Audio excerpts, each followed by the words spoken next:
এই ঘটনাটি আমাদেরকে পাঠিয়েছেন আরিয়ান রকি। উনি বর্তমানে মিরপুর 7-এ রয়েছেন। ওনার বাড়ি নরসিংদী জেলার রায়পুরা উপজেলার মহিষপুর ইউনিয়নে। ঘটনাটি ওনার নানির সাথে ঘটেছিল। ওনার নানা যেখানে ঘরবাড়ি করেছেন সেটা হচ্ছে ভৈরবের জগন্নাথপুরে। নানুর বিয়ের পর তো নানার বাড়িতেই চলে আসছেন। তো ঘটনাটির সূত্রপাত 2010 সালের দিকে। নানির আসল বাড়ি মানে নানির বাবার বাড়ি ময়মনসিংহের উত্তরা যেই এরিয়াটা রয়েছে, এখানকার পাহাড়ি যে সাইডটা, এখানে এই একদম এক্সাক্ট গ্রামের নামটি আরিয়ান রকি ভাই মনে করতে পারেন না, যে নানির যে বাবার যে অরিজিনাল যে বাড়িটা, ওই বাড়িটা কোন গ্রামে আর কি। হয় কি ওই 2010 সালে জমি জমা ভাগ বাটোয়ারা সংক্রান্ত আলাপ আলোচনা হবে। নানি যাবেন সেখানে ময়মনসিংহে। ওখানে যাওয়ার জন্য নানি এই যে রকি ভাইকে সাথে নেন, নানির এক ছোট ভাই সাথী হন, এই 3 জন মিলে সেখানে যান। সেখানে মোট 18 দিন ছিলেন। 18 দিন থাকার পর 15-16 দিন বিভিন্ন বিষয় নিয়ে আলাপ আলোচনা হচ্ছে। মোটামুটি তাদের সাথে সবাই খুব ভালো ব্যবহার করেছে। 17তম দিন, ওই দিন খুব ঝামেলা লেগে যায়।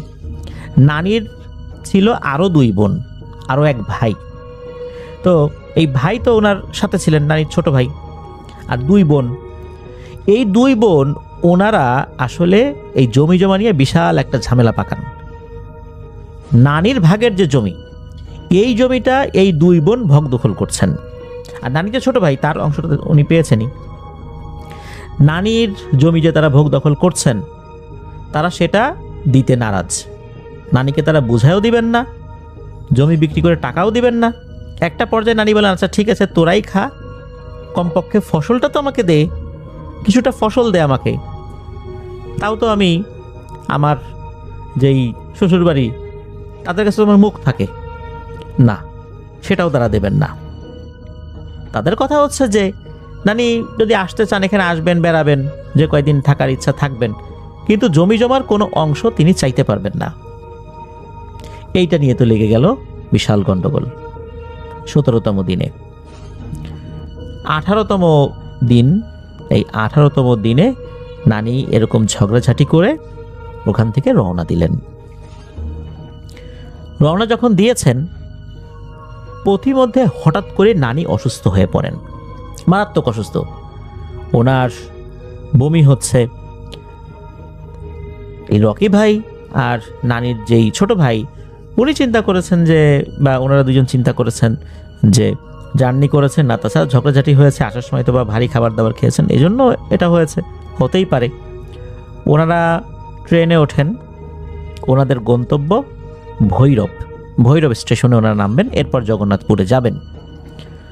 নরসিংদী পর্যন্ত এসে নানি মারাত্মক অসুস্থ হয়ে যান, সেন্সলেস হওয়ার মতো অবস্থা, ওনার হুঁশ জ্ঞান নাই। নরসিংদী থেকে ট্রেন যখন ছাড়ে তখন বাইরে অনেক বৃষ্টি, ভয়ঙ্কর বজ্রপাতের শব্দও হচ্ছে। এভাবেই ওনারা ভৈরব পর্যন্ত আসেন। মোবাইল ফোনে আগে থেকেই জানিয়ে দেওয়া হয়েছিল, এই যে রকি ভাইয়ের যেই মামা আছেন তাকে জানানো হয়েছিল উনি আসেন, এসে নানিকে বাড়িতে নিয়ে যান। আর নানিকে বাড়িতে দিয়ে পরবর্তী দিন এই রকি ভাই আবার ওনাদের যে বাড়ি, এই যে মহিষপুর ইউনিয়নের, সেখানে চলে যান। 2 দিনের মাথায় খবর আসে যে নানি ভয়ঙ্কর অসুস্থ, তাকে দেখতে যেতে হবে। রকি ভাই ওনার মাকে নিয়ে ছোটেন নানিকে দেখার জন্য। যাবার পর যে তথ্যগুলো পান, এটা শুনে ওনারা অবাক হয়ে যান যে এরকম সমস্যা তো আগে নানির ছিল না।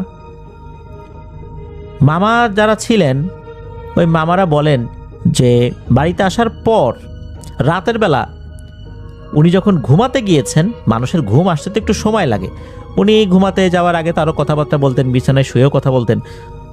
বিছানায় শোয়ার সাথে সাথে নাকি উনি গভীর ঘুমে আচ্ছন্ন হয়ে যান। আর রাত 2:30 কি 3টার দিকে উনি যে কাজটি করেছেন সেটা হচ্ছে পাগলামি শুরু করেছেন। আর বটি ছিল ঘরের মধ্যে, ওই বটি নিয়ে ওনার যে ঘরটা ছিল, এই ঘরটা ছিল হচ্ছে চতুর্দিকে টিন, উপরে টিন, আর এই যেই টিনের বেড়াগুলো, এই বেড়াগুলোর যে খুঁটি, এই খুঁটিগুলো ছিল আবার সিমেন্টের খুঁটি, আর ফ্লোরটাও সিমেন্ট দিয়েই আস্তরণ করা, যেভাবে ফ্লোর হয় আর কি অধিকাংশ ঘরবাড়িগুলোতে। তো নানি বটি দিয়ে উঠে ওই ঘুম থেকে উঠে ওই বটি দিয়ে মানে উঠেই ওই বটি দিয়ে ওই সিমেন্টের যে খুঁটি যেগুলো রয়েছে আর কি, ওই খুঁটিগুলোর উপর ক্রমাগত উনি আঘাত করছেন, ফ্লোরের উপর আঘাত করছেন, মানে বটি দিয়ে, মানে ঘুম থেকে উঠেই উনি বটি দিয়ে এই কাজ করছেন আর পাগলামি করছেন আর কি। এরকম তো ওনার কখনো হয়নি। ঘুম থেকে উঠেই উনি বটি দিয়ে ফ্লোরে আঘাত করছেন। বটি দিয়ে যদি ফ্লোরের উপর আঘাত করা যায়, ফ্লোরের উপর থেকে কিন্তু একটু একটু করে উঠে যায়, সাদা সাদা হয়ে যায়। আর সিমেন্টের খুঁটি, যেই সাদা সাদা খুঁটিগুলো আমরা দেখি আর কি, এরকম খুঁটি, এগুলোতে আঘাত করছেন। এদিকে মামারা ওঠেন, নানিকে থামানোর চেষ্টা করেন। তারপর এরকম দেখার পরই হচ্ছে এই যে রকি ভাইয়ের মাকে ফোন করেছেন, উনি চলে আসছেন, রকি ভাই চলে আসছেন। তো সারাদিন নানি কিন্তু একদম ভালো, নানি কিছুই বলতে পারেন না যে উনি ঘুম থেকে উঠে কি করেছেন, বটি দিয়ে কি করেছেন, উনি কিছুই বলতে পারেন না। কিন্তু যখনই উনি রাতের বেলা শুয়ে পড়েন, শোয়ার সাথে সাথে কয়েক সেকেন্ডের মধ্যে উনি গভীর ঘুমে আচ্ছন্ন হয়ে পড়েন, ওনার কোনো হুঁশ থাকে না। আর ঠিক ওনার ঘুম ভাঙে রাত 3টা বাজার কিছুক্ষণ আগে। এরপর উনি এই কাজ শুরু করেন। বটি নিয়ে এরকম 2 দিন করেছেন, এরপরে বটি আর ঘরে রাখা হয়নি। এরপর উনি ঘুম থেকে উঠে পাগলামি আচরণ করছেন। এক রাত্রে হয় কি, ওই রাত্রে কিন্তু রকি ভাইয়ের মা বাড়িতে আছেন, এই নানি বাড়িতেই আছেন। হঠাৎ করে নানিকে খুঁজে পাওয়া যাচ্ছে না। ঘরের দরজা খোলা, চারদিকে খোঁজাখুঁজি শুরু হয়ে গেল, নানি নাই। ঘরের সব জায়গায় খোঁজা হলো, নানি নাই। ওয়াশরুমে খোঁজা হলো, নানি নাই। কোথাও নাই, কোথাও খুঁজে পাওয়া যাচ্ছে না তাকে। অনেকক্ষণ খোঁজাখুঁজি করার পর আশপাশের লোকজনও জেনে গেছে, তারা উঠে পড়েছে, তারা খোঁজাখুঁজি করছে, নানি কোথাও পাওয়া যায় না। সবাই যখন ঘরে চলে আসছে এবং চিন্তা করছে নানি কোথায় যেতে পারে, ওই সময় মনে হলো নানির যেই বিছানা সেটার নিচ থেকে গড় গড় গড় গড় আওয়াজ আসছে। কি ব্যাপার, এই আওয়াজ করে কে? কোনো বিড়াল টিড়াল ঢুকলো নাকি? নিচে যখন তাকিয়েছেন দেখেন যে নানি বিছানার নিচে, অথচ বিছানার নিচেও তাকে খোঁজা হয়েছিল, তিনি ছিলেন না। তাহলে এখন কোত্থেকে আসলেন? নানিকে সেখান থেকে বের করা হয়, তখন উনি অচেতন অবস্থায় কিন্তু ওইরকম করছেন। ওই রাত ওভাবেই কেটে যায়। পরের দিন নানি যখন স্বাভাবিক হয়েছে, উনি কিছুই বলতে পারেন না কি হয়েছে। এর পরের দিন একই অবস্থা। হঠাৎ করে রাতের বেলা নানি ঘরে নাই, ঘরের দরজা খোলা। সবার আগে তখন বিছানার নিচে খোঁজ করা হয়েছে, বিছানার নিচে নাই। ওই বাড়িতে যতগুলো বিছানা ছিল, কোনাকাঞ্চি ছিল, সবগুলোতে খোঁজ করা হয়েছে, কোথাও নানি নাই। আবার খোঁজাখুঁজি হলো, অনেকক্ষণ ধরে নাই। আবার যখন সবাই বাসায় এসে বসেছে হন্যে হয়ে যে এখন কি করা যায়, তখন আবার নানির বিছানার নিচ থেকে গড় গড় গড় গড় আওয়াজ। নানি আবার কোত্থেকে যেন চলে আসছে। নানি কিছুই বলতে পারেন না যে আসলে এটা কেন হচ্ছে, কিভাবে হচ্ছে, ওনার কোনো সেন্স থাকে না।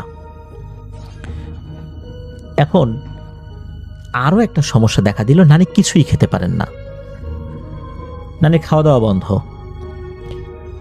এমনকি পানিও খেতে পারছেন না উনি। পানি খেলেই বলেন যে পানি গন্ধ। গ্রামে তো কলের পানিগুলোই মানুষ বেশি খায়, কলের পানি যেহেতু খেতে পারছেন না, পরে ওনার যে মামারা ছিলেন, মামারা চিন্তা করলেন যে কি করা যায়, তাহলে এক কাজ করি, মিনারেল ওয়াটার কিনে নিয়ে আসি। তো বাজার থেকে মিনারেল ওয়াটারের যে জারগুলো রয়েছে, এই জারগুলো কিনে নিয়ে আসলেন। সেটা নানিকে খাওয়ানোর চেষ্টা করলেও নানি ওটা মুখে দিয়েই থুতু করে ফেলে দেন। যদি পানি গিলেও ফেলেন, সেটা বমি করে বের করে ফেলেন, বলে পানি গন্ধ। উনি পানি খেতে পারছেন না, কোনো খাবার খেতে পারছেন না।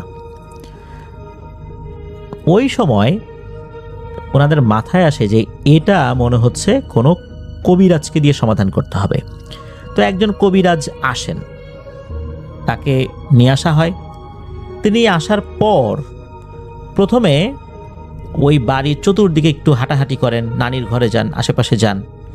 যাবার পর উনি বলেন যে বিষয়টা আমাকে বুঝতে হবে, কেননা ওই কবিরাজ বলেন যে সাধারণত কোনো জায়গায় যদি ওনারা যান, সেখানে কোনো পিশাচ শ্রেণীর জিনের যদি অস্তিত্ব থাকে, ওনারা বুঝতে পারেন যে এখানে একটা অশুভ শক্তি রয়েছে। কিন্তু ওই কবিরাজ এই বাড়িতে আসার পর কোনো ধরনের কোনো অশুভ শক্তির আলামত এখনো পান নাই।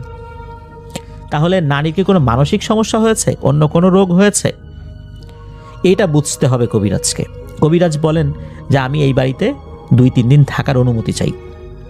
আপনারা যদি অনুমতি দেন আমি বিষয়গুলো পর্যবেক্ষণ করতে চাই। পর্যবেক্ষণ করার পর যদি মনে হয় এটা জিন ঘটিত সমস্যা তাহলে আমি চিকিৎসা করব, আর না হলে বলে দেব যে ওনাকে ভালো কোনো মানসিক রোগের ডাক্তার দেখান। মামারা অনুমতি দেন, কবিরাজ ওই বাড়িতে অবস্থান করলেন। কবিরাজের উপস্থিতিতেই কিন্তু রাতের বেলা সেম ঘটনাটা ঘটে। হঠাৎ করে নানি নাই ঘরে, ঘরের দরজা খোলা, নাই তো নাই।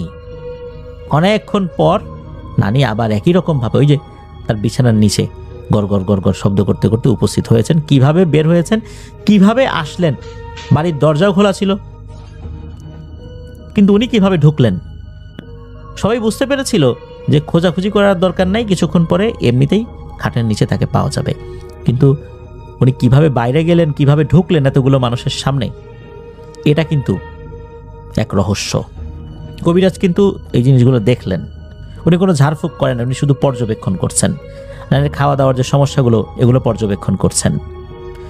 এরপর কবিরাজ আরও একদিন পর্যবেক্ষণ করেছেন সেম জিনিসটা। তো কবিরাজ কোনো ওষুধ বা কোনো ঝাড়ফুঁক করেন নাই।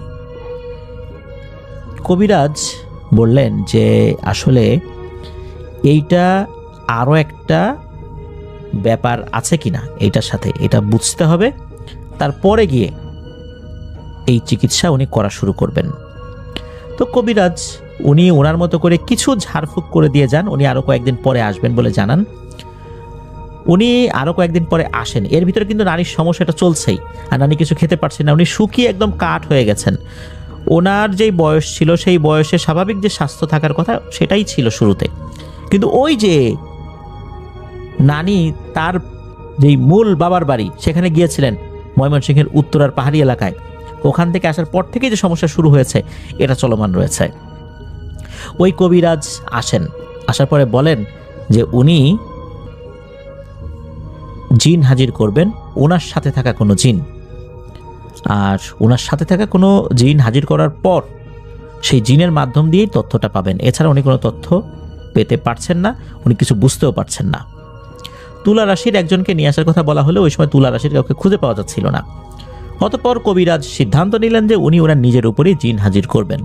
উনি আমল করা শুরু করলেন। তবে শুরুতে বলে দিয়েছিলেন যে উনি যদি মেঝেতে পড়ে যান, মানে পাটি বিছিয়ে করছিলেন, তো কেউ যেন তাকে না ধরে। যতক্ষণ না পর্যন্ত উনি নিজে উঠে স্বাভাবিকভাবে কথা বলবেন ততক্ষণ পর্যন্ত কেউ তাকে ধরবেন না। তো ওনার সাথে থাকা জিনরা আসবে, এসে তথ্য দেবে।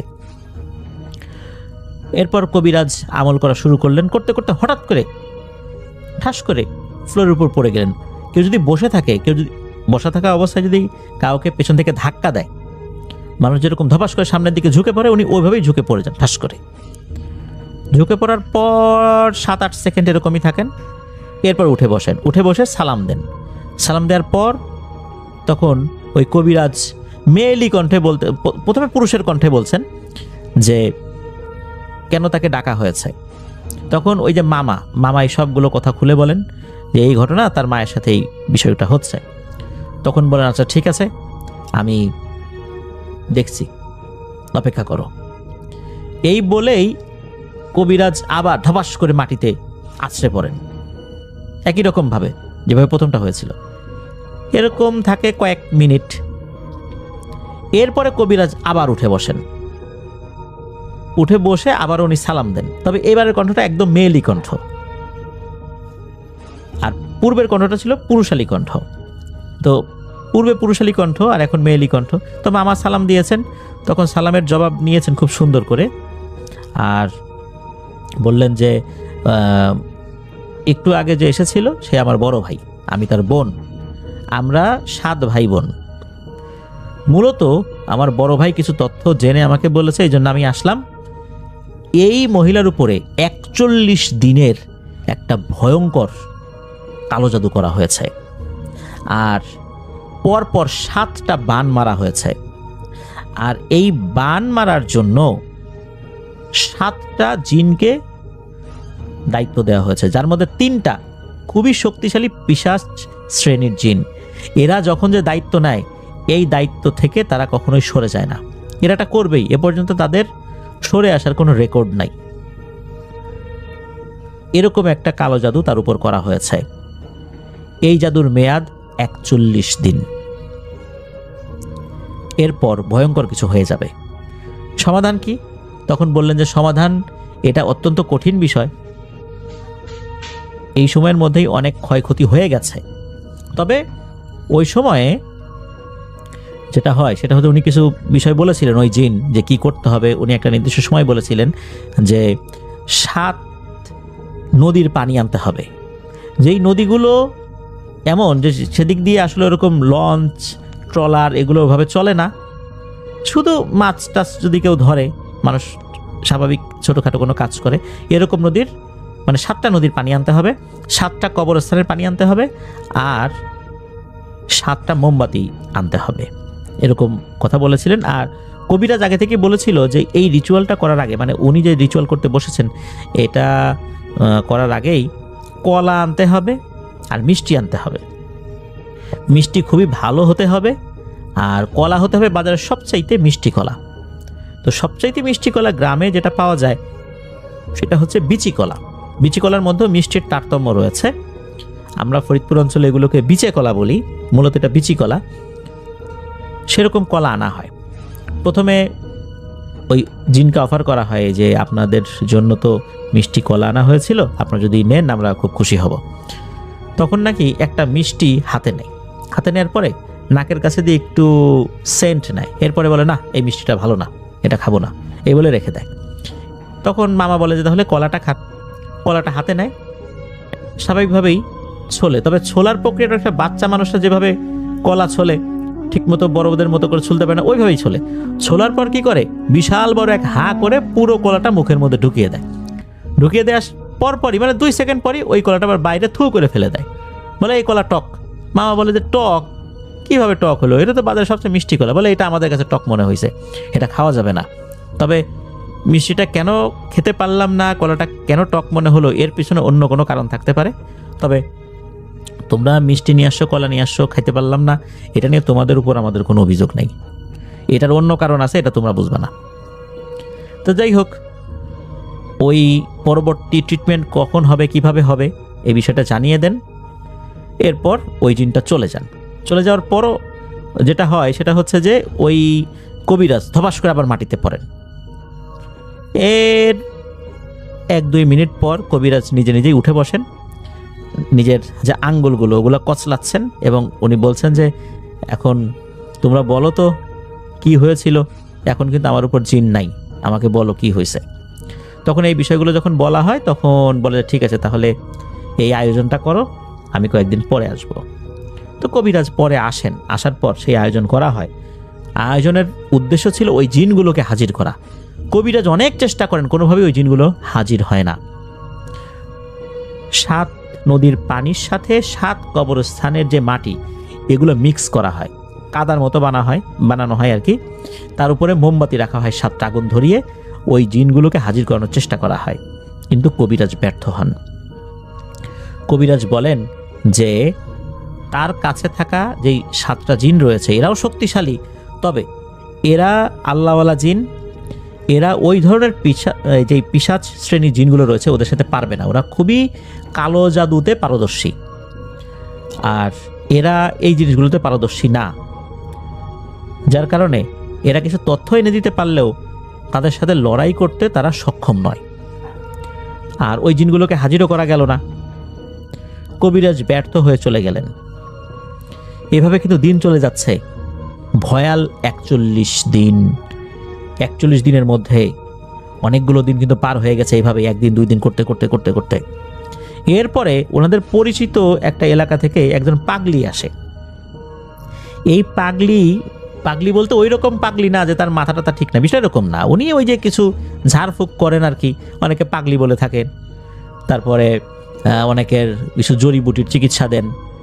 আর এই যে রকি ভাইয়ের নানি, তার সাথে এই পাগলির একটা সম্পর্ক ছিল। পাগলি যেন কার কাছ থেকে শুনেছে যে এই রকি ভাইয়ের নানি অসুস্থ, শোনার সাথে সাথে দেখতে এসেছে। দেখতে এসেই তো পাগলি কান্নাকাটি শুরু করে দিয়েছে যে আমার বুজির এই অবস্থা, আমি এতদিন পরে জানলাম।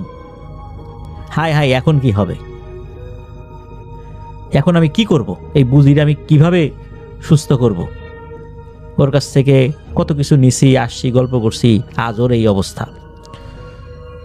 এখন চিকিৎসা উনি করবেন, চেষ্টা করবেন, ওনার সর্বশেষ যে চেষ্টা সেটা উনি করবেন। উনি বললেন যে আমি আমার চেষ্টা করব। উনি দুইটা পদ্ধতি ব্যবহার করেছিলেন। প্রথম যে পদ্ধতি সেটা হচ্ছে একজন তুলা রাশির লোককে নিয়ে আসছিলেন। তুলা রাশির লোক একজন ভদ্রমহিলা, তাকে নিয়ে আসার পর অজু গোসল করিয়ে সামনে বসিয়েছেন। বসানোর পর ওই ভদ্রমহিলার এক হাত চেপে ধরেছেন ওই পাগলি, ধরে বলছেন যে চোখ বন্ধ করো, দেখো তো তুমি আমার এই বুজিকে দেখতে পাও কি না। তখন বলছেন যে হ্যাঁ আমি দেখতে পাচ্ছি। তখন বলে যে তুমি তার কাছে যাও। কিছু সময় হাঁটার পর নাকি, মানে সে চোখ বন্ধ করে কিন্তু এই জিনিসটা হচ্ছে আর কি। হাঁটার পরে বলছে যে না আমি তো যেতে পারতেছি না। বলে তুমি চেষ্টা করো, কারণ না আমি তার কাছে যেতে পারতেছি না। তো বলে তুমি বুজিকে জিজ্ঞেস করো তো তার কি সমস্যা। বলে যে সে কোনো কথা বলতে পারতেছে না। তখন ওই বলে যে আচ্ছা ঠিক আছে, তুমি আবার পেছন দিকে সরে আসো। এরপরে ওই পাগলি ওই ভদ্রমহিলার হাত ছেড়ে দেন। তখন ওই পাগলি যেটা বলেন যে এখানে ভয়ঙ্কর একটা ব্যাপার হয়েছে, সেটা হচ্ছে যে এই বুজি মানে এই যে রকি ভাইয়ের নানি, উনি অনেক কিছুই বুঝতে পারেন কিন্তু উনি কিছুই বলতে পারেন না। এইটা বলতে গেলেই তার জবান বন্ধ হয়ে যায়। আর অনেক ভালো ভালো কথা, এই কথাগুলো উনি শুনতে পারেন না, কারণ ওই দুষ্ট জিনেরা এই কাজটা করে। কোন কাজ করলে ভালো হবে না হবে এটা উনি শুনতে পারেন না। আর কোনো কিছু বলতে গেলে তার জবান বন্ধ করে দেয়, এজন্য উনি বলতেও পারেন না। আর সময় আছে আর মাত্র 4 দিন। উনি বলেন যে 41 দিন আসতে আর মাত্র 4 দিন বাকি। 39 দিন হয়ে 39 দিন না, মানে আরও 37 দিন হয়ে গেছে আর কি, আর 4 দিন আছে। বলেন যে এখন আমি কি করি এই অল্প সময়ের মধ্যে। এরপরে যেটা হয় উনি সর্বশেষ চেষ্টা করতে থাকেন আর কি, যে এটাই সর্বশেষ চেষ্টা, যদি আমি বুঝতে পারি যে এর মাধ্যমে কিছু করা যাবে তাহলে আমি করব, আর না হলে আর কোনো উপায় নাই আল্লাহ ছাড়া। উনি যেটা করেন সেটা হচ্ছে যে একটা মগের মধ্যে কিছু পানি নেন। এটা কিন্তু রকি ভাই এই পুরো প্রক্রিয়াটা দেখেছেন, মানে একদম শুরু থেকে শেষ পর্যন্ত। রকি ভাই মাঝখানে শুধু একদিন ছিলেন না, ওই যে নিজের বাড়িতে গেছেন, তারপর ফোন পেয়ে চলে আসছেন। তো রকি ভাইকে ওই পাগলি যিনি মহিলা কবিরাজ, উনি বলেন যে একটা মগের মধ্যে পানি নাও, এটার উপর একটা গামছা দিয়ে ঢেকে দাও পানিটা। তো উনি ওই গামছার উপরে ফু দিচ্ছেন, ওই মগের উপরে গামছাটা দেয়া হয়েছে আর কি। উনি বলেন যে ঝাড়ফুঁক শেষ করার পর এই মগটা উল্টিয়ে ধরতে হবে। যদি দেখা যায় এক ফোঁটা পানিও পড়ছে না, তাহলে বুঝতে হবে যে চিকিৎসা কাজ করবে। আর যদি পানি ফোঁটায় ফোঁটায়ও পড়তে থাকে তাহলে বুঝতে হবে আর সময় নাই। তো উনি ঝাড়ফুঁক করার পর ওভাবে উল্টিয়ে দিতে বলেন মগটাকে। যখন উল্টিয়ে দেওয়া হয় তখন এই রকি ভাই নিজেও দেখছিলেন এবং উপস্থিত অনেকেই দেখছিলেন যে ফোঁটায় ফোঁটায় পানি পড়া শুরু হয়েছে। তখন ওই মহিলা পাগলি হাওমাও করে কান্নাকাটি শুরু করে দিয়েছিল, যাহারে আমি কিছুই করতে পারলাম না। মানে ওনার যত শক্তি ছিল সেই শক্তি দিয়ে চিৎকার করে কান্নাকাটি করছিলেন, হাত পা আস্তে আস্তে কান্নাকাটি করছিলেন যে আমি আমার বুঝির জন্য কিছুই করতে পারলাম না, আর তো সময় নাই, তোমরা আল্লাহরে ডাকো।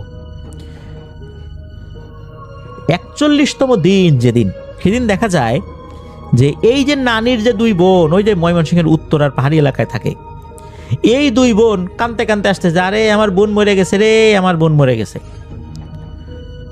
তখন এই যে মামা যারা আছেন তারা এটা দেখেন, বলে যে বোন মরে গেছে মানে আমার মা তো এখনো জীবিত আছে। বলে যে জীবিত আছে তবে আর থাকবে না, এর জন্য আমরাই দায়ী, আমার বোনের কাছে মাপ চাইতে আসছি।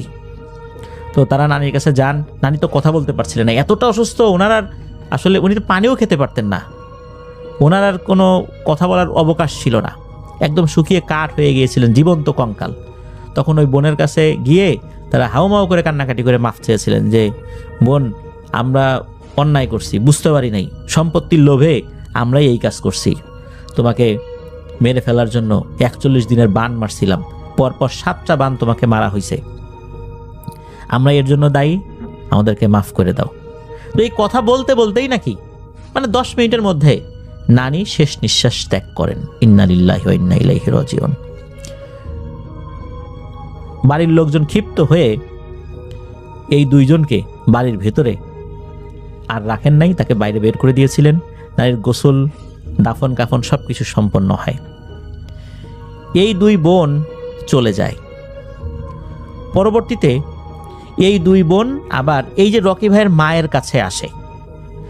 এসে তারা একটা প্রস্তাব দেয় যে তারা তো অন্যায় করেছে, তাদের বোনের সম্পত্তি তারা ভোগ দখল করার জন্য এই ভয়াল 41 দিনের মরণ বান মেরেছে। তারা প্রস্তাব দেয় যে বোনের সম্পত্তি তারা আর রাখবে না, এই সম্পত্তি যেন রকি ভাইয়ের মাকে যেন বুঝিয়ে দিতে পারে, সেই জন্যই তারা এসেছে। এই সম্পত্তি বুঝে নেওয়ার জন্য রকি ভাইয়ের মা যেন সেখানে যান। যেহেতু ওনারা দুজন আসছেন, আসার পর সবার আগ্রহ কিভাবে তারা এই কাজটা করলো এই বিষয়ে যখন জানতে চান, তখন তারা বলেন যখন বোন রাজি হচ্ছিল না কোনোভাবেই, তার সম্পত্তি লাগবেই অথবা ফসল লাগবে, এই জিনিসটা তারা দেবে না, তখন তারা তাদের পরিচিত এক তান্ত্রিকের কাছে যান। তান্ত্রিক তখন তার কাছে থাকা ভয়ঙ্কর পিশাচ শ্রেণীর 3টি জিন সহ মোট 7টি জিনকে দিয়ে একটি কাটা গাছ, মানে এটা যে আসলে কি গাছ, সেই গাছে কাটা রয়েছে, এই কাটা গাছের উপরে, কাটাযুক্ত গাছের উপরে বান মারান। এই ধরনের বান মারা হলে এই গাছটি 41 দিনের ভিতরে মারা যায়। বান মারার 35-36 দিনের মাথায় ওনারা ভুল বুঝতে পারেন যে কাজটা ভালো হয় না। ওনারা কিন্তু খোঁজ খবর রেখেছিলেন যে কি অবস্থা। ওনারা ভুল বুঝতে পারেন, একটা সময় ওনাদের বোধোদয় হয় যে ওনারা কাজটা ভালো করেন নাই, অন্যায় করেছেন, ওনারা এর জন্য অনুতপ্ত। তখন ওনারা ওই তান্ত্রিকের কাছে যান। আবার যাওয়ার পর বলেন যে আমার বোনের উপর যারা করা হয়েছে, আমরা অন্যায় করছি, আমরা ভুল বুঝতে পারছি, আল্লাহ যেন আমাদেরকে ক্ষমা করে, আপনি এই বানটা কেটে দেন। তখন ওই তান্ত্রিক নাকি ওনাদের দুইজনকে সেই গাছটাও দেখাইছিল যে এই দেখো এই গাছের উপর বান মারছি, এই গাছটা এখন অনেকটাই শুকায় গেছে, এই গাছটা একদম শেকড় সহ নিচ থেকে শুকায় গেছে, এখন এর বাঁচার আর কোনো উপায় নাই। আর এখন ওই জিনগুলোকে ফেরানোর কোনো উপায় নাই, যদি এখন ওদেরকে ফেরানো হয় তাহলে এই তান্ত্রিকের উপর তারা ক্ষুব্ধ হবে, রাগান্বিত হবে, তান্ত্রিকেরই ক্ষতি করবে। কারণ ওদের ফিরে আসার মানে কোনো জিনিস কাজ করতে গিয়ে ফিরিয়ে নিয়ে আসার কোনো রেকর্ড নাই, তাদেরকে একবার কাজ দিলে তারা সেটা বাস্তবায়ন করবেই, এছাড়া তারা ফিরবে না, আর এই গাছটাও আর বাঁচবে না। বলছিল যে এখন আর কিছু করার নাই, আরও 1-2 সপ্তাহ আগে আসলে হয়তো বা কিছু করা যাইতো। তখনও ওই গাছের ভেতরে রস ছিল, শেকড়েও রস ছিল, এখন সেটা নাই। এটা ওনারা নিজেরাও দেখেছিলেন যে কোন গাছের উপর বান মারা হয়েছে। তো ওনারা বুঝতে পেরেছিলেন যে 41 দিনের মাথায় মারা যাবে, এই জন্য 41 দিনের মাথায় ওনারা কাঁদতে কাঁদতে আসছিলেন।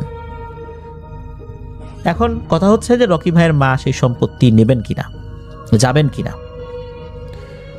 পরিবার থেকে জানিয়ে দেওয়া হলো না, রকি ভাইয়ের মা তার মায়ের এই সম্পত্তিগুলো নিতে যাবেন না। ওখানে গেলে আবার যদি তার উপর বান মারে, কারণ কোনোভাবেই তারা এই দুই বোনকে বিশ্বাস করতে পারছিলেন না। রকি ভাইয়ের মা বলেছিলেন যে আমার সম্পত্তি লাগবে না, যদি পারো ওইটা বিক্রি করে দিয়ে যদি টাকা পয়সা দিতে চাও দাও, না হলে আমার কোনো দাবি নেই। পরবর্তীতে ওনারা সেটাই করেছিলেন, এভাবেই সমস্যার সমাধান করেছিলেন সম্পত্তির। ওনারা নিজেদের ভুল বুঝতে পেরেছিলেন যে ওনারা কি ভয়ঙ্কর কাজটা করেছেন। মৃত্যুর মাত্র 10 মিনিট কি আরো কম সময় আগে বোনের জীবিত অবস্থা ওনারা দেখতে পেরেছিলেন। ওনার বোন অর্থাৎ রকি ভাইয়ের নানি মাফ করেছিলেন কিনা এটা বলা মুশকিল, কারণ উনি তখন কথা বলার শক্তিও হারিয়েছিলেন। হয়তোবা মাফ করেছিলেন, হয়তোবা করেন নাই, আমরা জানি না, আল্লাহ ভালো জানেন।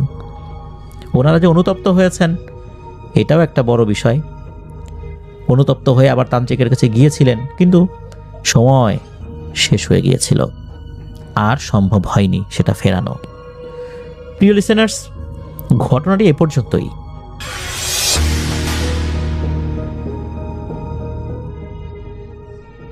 আসসালামু আলাইকুম ভাইয়া, কেমন আছেন? আশা করছি ভালো আছেন আপনি, এবং যারা আপনার অডিয়েন্স রয়েছে তাদের উদ্দেশ্যেও বলতেছি যে হয়তো তারাও আলহামদুলিল্লাহ ভালো আছে। আলহামদুলিল্লাহ আমিও ভালো আছি ভাইয়া। বরাবরের মতো আমি আজকে আবারও ঘটনা নিয়ে আসলাম। আর আপনাকে অসংখ্য ধন্যবাদ যে এতগুলো মানুষের ঘটনার মাঝে আপনি বারবার বা প্রায় সময় আমার ঘটনাগুলো সিলেক্ট করার জন্য। ভাইয়া, ভয় একটা এমন বস্তু, বস্তু বললে ভুল হবে, যে ভয় একটা এমন অনুভূতি যা প্রায় সকলের মাঝেই আছে। সবার মধ্যেই ভয় কাজ করে। পৃথিবীতে এমন কোনো মানুষ নেই যে ভয় করে না। তো কিছু ভয় খুব সাংঘাতিক। আজকে আমি সেরকম সাংঘাতিক একটা ভয়ের ঘটনা নিয়ে আসলাম, যেটা শুনলে সকলের হৃৎপিণ্ড পর্যন্ত কেঁপে উঠবে এবং এই ঘটনা শোনার পরে আপনাদের শরীর ঠান্ডা হয়ে উঠবে। কেননা আজকের ঘটনা খুবই মোস্ট হরর ঘটনা। চলুন ভাইয়া, কথা না বাড়িয়ে শুরু করি আজকের ঘটনা। উল্লেখ্য যে আজকের ঘটনা আমার কাছে পাঠিয়েছেন শাহিদ কাপুর ভাই, ব্রাহ্মণবাড়িয়া থেকে। চলুন শুরু করা যাক। এই ঘটনাটি শোনা যায় লালবাগ কেল্লার পাশের এক পুরনো মসজিদ নিয়ে। এলাকাবাসী বলে এটা শুধু গল্প না, এটা হলো রাতের এক অজানা ভয়ঙ্কর সত্য। পুরান ঢাকার সরু গলি, পুরনো ইটের দেয়াল, আর সে গলির শেষে দাঁড়িয়ে আছে এক ছোট্ট মসজিদ। দিনে সেখানে সবকিছু স্বাভাবিক থাকলেও রাত নামলেই অদ্ভুত নীরবতা সেখানে প্রকাশ পায়। প্রায় 18 বছর আগের ঘটনা। মসজিদে নতুন একজন মুয়াজ্জিন আসে, যার নাম ছিল ইয়াসিন। তার কণ্ঠ খুব সুন্দর ছিল। আজান দিলে পুরো এলাকা থেমে তার আজান শুনত। কিন্তু প্রথম রাতেই মসজিদের এক বৃদ্ধ খাদেম তাকে সাবধান করে বলে যে, ইয়াসিন, তুমি রাত 3টার পর কখনো ছাদে উঠবা না। ইয়াসিন এগুলো হেসে উড়িয়ে দেয়। সেই রাতে ঘড়িতে ঠিক 3টা বাজে, সবাই ঘুমিয়ে যায়। হঠাৎ মসজিদের ছাদ থেকে ভেসে এলো এক আজানের অদ্ভুত শব্দ। কিন্তু ওই সময় তো কোনো প্রকার আজান হওয়ার কথা না। ইয়াসিন অবাক হয়ে ছাদের দিকে তাকালো। সে ধীরে ধীরে সিঁড়ি বেয়ে উপরে উঠতে লাগলো। ছাদে উঠে সে যা দেখলো তা দেখার জন্য সে মোটেও প্রস্তুত ছিল না। তার শরীর হঠাৎ করেই কাঁপতে শুরু করলো। ছাদের এক কোণায় দাঁড়িয়ে আছে একজন মুয়াজ্জিন সাহেব, সাদা কাপড়, মাথাও নিচু করে। সে আজান দিচ্ছে, কিন্তু তার কণ্ঠটা অস্বাভাবিক ভারী ছিল, আর প্রতিটা শব্দে যেন কষ্ট মিশে আছে। ইয়াসিন এগিয়ে গিয়ে বলল, এ কি, কে আপনি? মুয়াজ্জিন সাহেব ধীরে ধীরে তার দিকে ঘুরে তাকালো। তার মুখ ফ্যাকাশে, চোখে গভীর অন্ধকার। অতঃপর মুয়াজ্জিন বলল, এই আজান শেষ হয়নি এখনো। একটু পরেই হঠাৎ করে পুরো একটা ছাদ কেঁপে উঠল।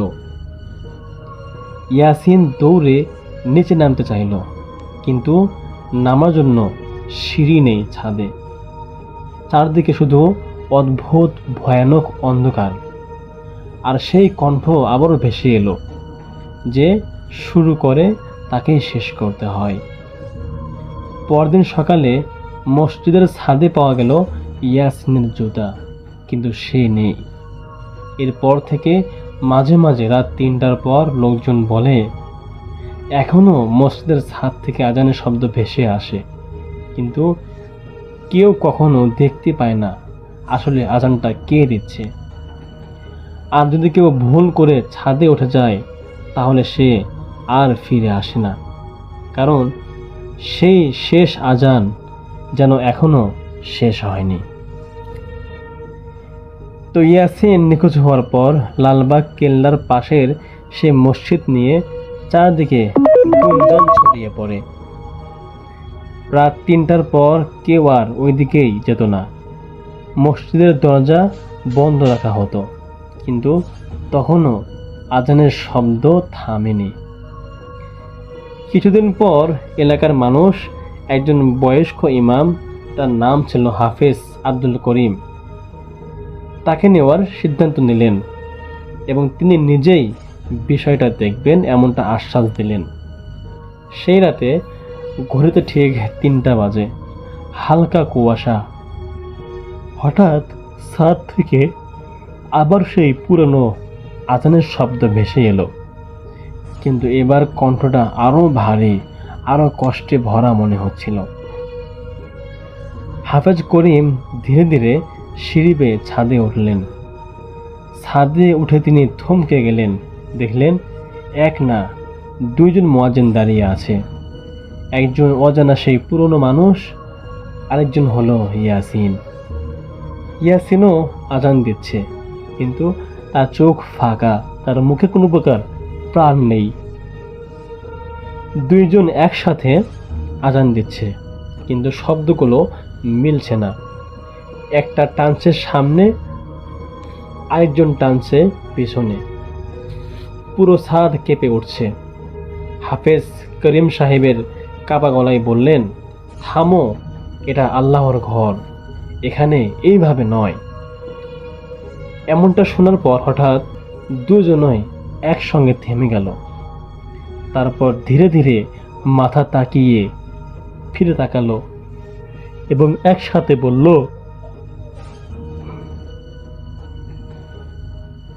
আমরা এখনো শেষ করতে পারিনি। হাফেজ করিম বুঝতে পারলেন এটা অসমাপ্ত কিছু একটা। তিনি কোরআনের আয়াত পড়তে শুরু করলেন। হঠাৎ জোরে বাতাস বয়ে গেল। ছাদের কোণা থেকে ধোঁয়ার মতো কিছু উঠতে লাগলো। ইয়াসিন কাঁপতে শুরু করলো, তার মুখে কষ্ট। সে ধীরে বলল, প্লিজ আমাকে এখান থেকে নিচে যেতে দাও। হাফেজ করিম চোখ বন্ধ করে দোয়া পড়তে থাকলেন। হঠাৎ একটা তীব্র চিৎকার সব নিস্তব্ধ করে দিল। যখন তিনি চোখ খুললেন, দেখলেন ছাদে কেউ নেই। পরদিন সকালে মসজিদের সিঁড়ির কাছে পাওয়া গেল ইয়াসিনকে অচেতন অবস্থায়, কিন্তু সে বেঁচে আছে। সে আস্তে আস্তে সুস্থ হলো, কিন্তু তার সেই রাতের কোনো কিছু যেন মনে নেই। সবাই ভাবলো সব শেষ, কিন্তু কয়েক সপ্তাহ পর এক রাতে আবারও সেই ঘটনা ঘটে গেল। 3টা বাজতেই মসজিদ থেকে, ছাদের থেকে ভেসে এলো আবারও আজান, একটা সম্পূর্ণ আজান। এবার শুধু এক কণ্ঠ না, আর সেটা ইয়াসিনের না। আজও লোকজন বলে যে আজানটা শুরু হয়েছিল তা এখনো শেষ হয়নি। আর যদি কেউ মন দিয়ে সে আজানটা শোনে, শেষের দিকে একটা শব্দ ভেসে আসে, সেটা হলো এখনো আজান বাকি আছে, শেষ হয়নি, শেষ হয়নি। আর এই আজানটা কখনো শেষ হবেও না। ধন্যবাদ ভাইয়া, আজকের মতো এতটুকুই। যারা এতক্ষণ আপনারা দীর্ঘ মনোযোগ দিয়ে এই ঘটনা শুনলেন, আপনাদেরকে জানাই আবারও ধন্যবাদ। এখন আপনাদেরকে আমি একটা কাজ দেব, সেটা হলো আজকের ঘটনা আপনাদের কেমন লাগলো অবশ্যই আপনারা এখন আমাকে কমেন্ট করে জানাবেন। বলে রাখি যে আমি আপনাদের সমস্ত কমেন্টগুলো পড়ি এবং দেখি কে কোথায় থেকে কমেন্ট করছেন। আপনাদেরকে বলতে চাই, যদি আপনারা কোনো ভয়ঙ্কর ঘটনা শেয়ার করতে চান, অবশ্যই আপনারা আমাদের কমেন্টে যোগাযোগ করবেন এবং আমাদের মেইলে নক দিবেন। আমরাও আপনাদের সত্য ঘটনাগুলো সামনে নিয়ে আসবো ইনশাআল্লাহ। আজকের মতো এতটুকুই ছিল ভাইয়া। আশা করছি আপনাদের ভালো লেগেছে এবং যারা অডিয়েন্স রয়েছেন, যারা এতক্ষণ অবধি ধৈর্য নিয়ে গল্পটা শুনলেন, আশা করছি আপনাদেরও হতাশ হননি। এবং আপনারা অনেকেই আছেন যারা শুধু গল্প শুনে যান কিন্তু কোনো মন্তব্য করেন না। আপনাদেরকে ভাইয়া পার্সোনালি রিকোয়েস্ট করবো, আপনারা অবশ্যই মন্তব্য করে জানাবেন যে আপনাদের এই ঘটনা কেমন লেগেছে। কারণ আপনাদের একটা মন্তব্য আমাদেরকে হাজারবার গল্পগুলো বলার অনুপ্রেরণা যোগায়। ধন্যবাদ সবাইকে, দেখা হচ্ছে পরবর্তী কোনো এপিসোডে। ততক্ষণ পর্যন্ত সকলের দীর্ঘ আয়ু এবং সুস্বাস্থ্য কামনা করে আজকের মতো বিদায় নিচ্ছি। আসসালামু আলাইকুম।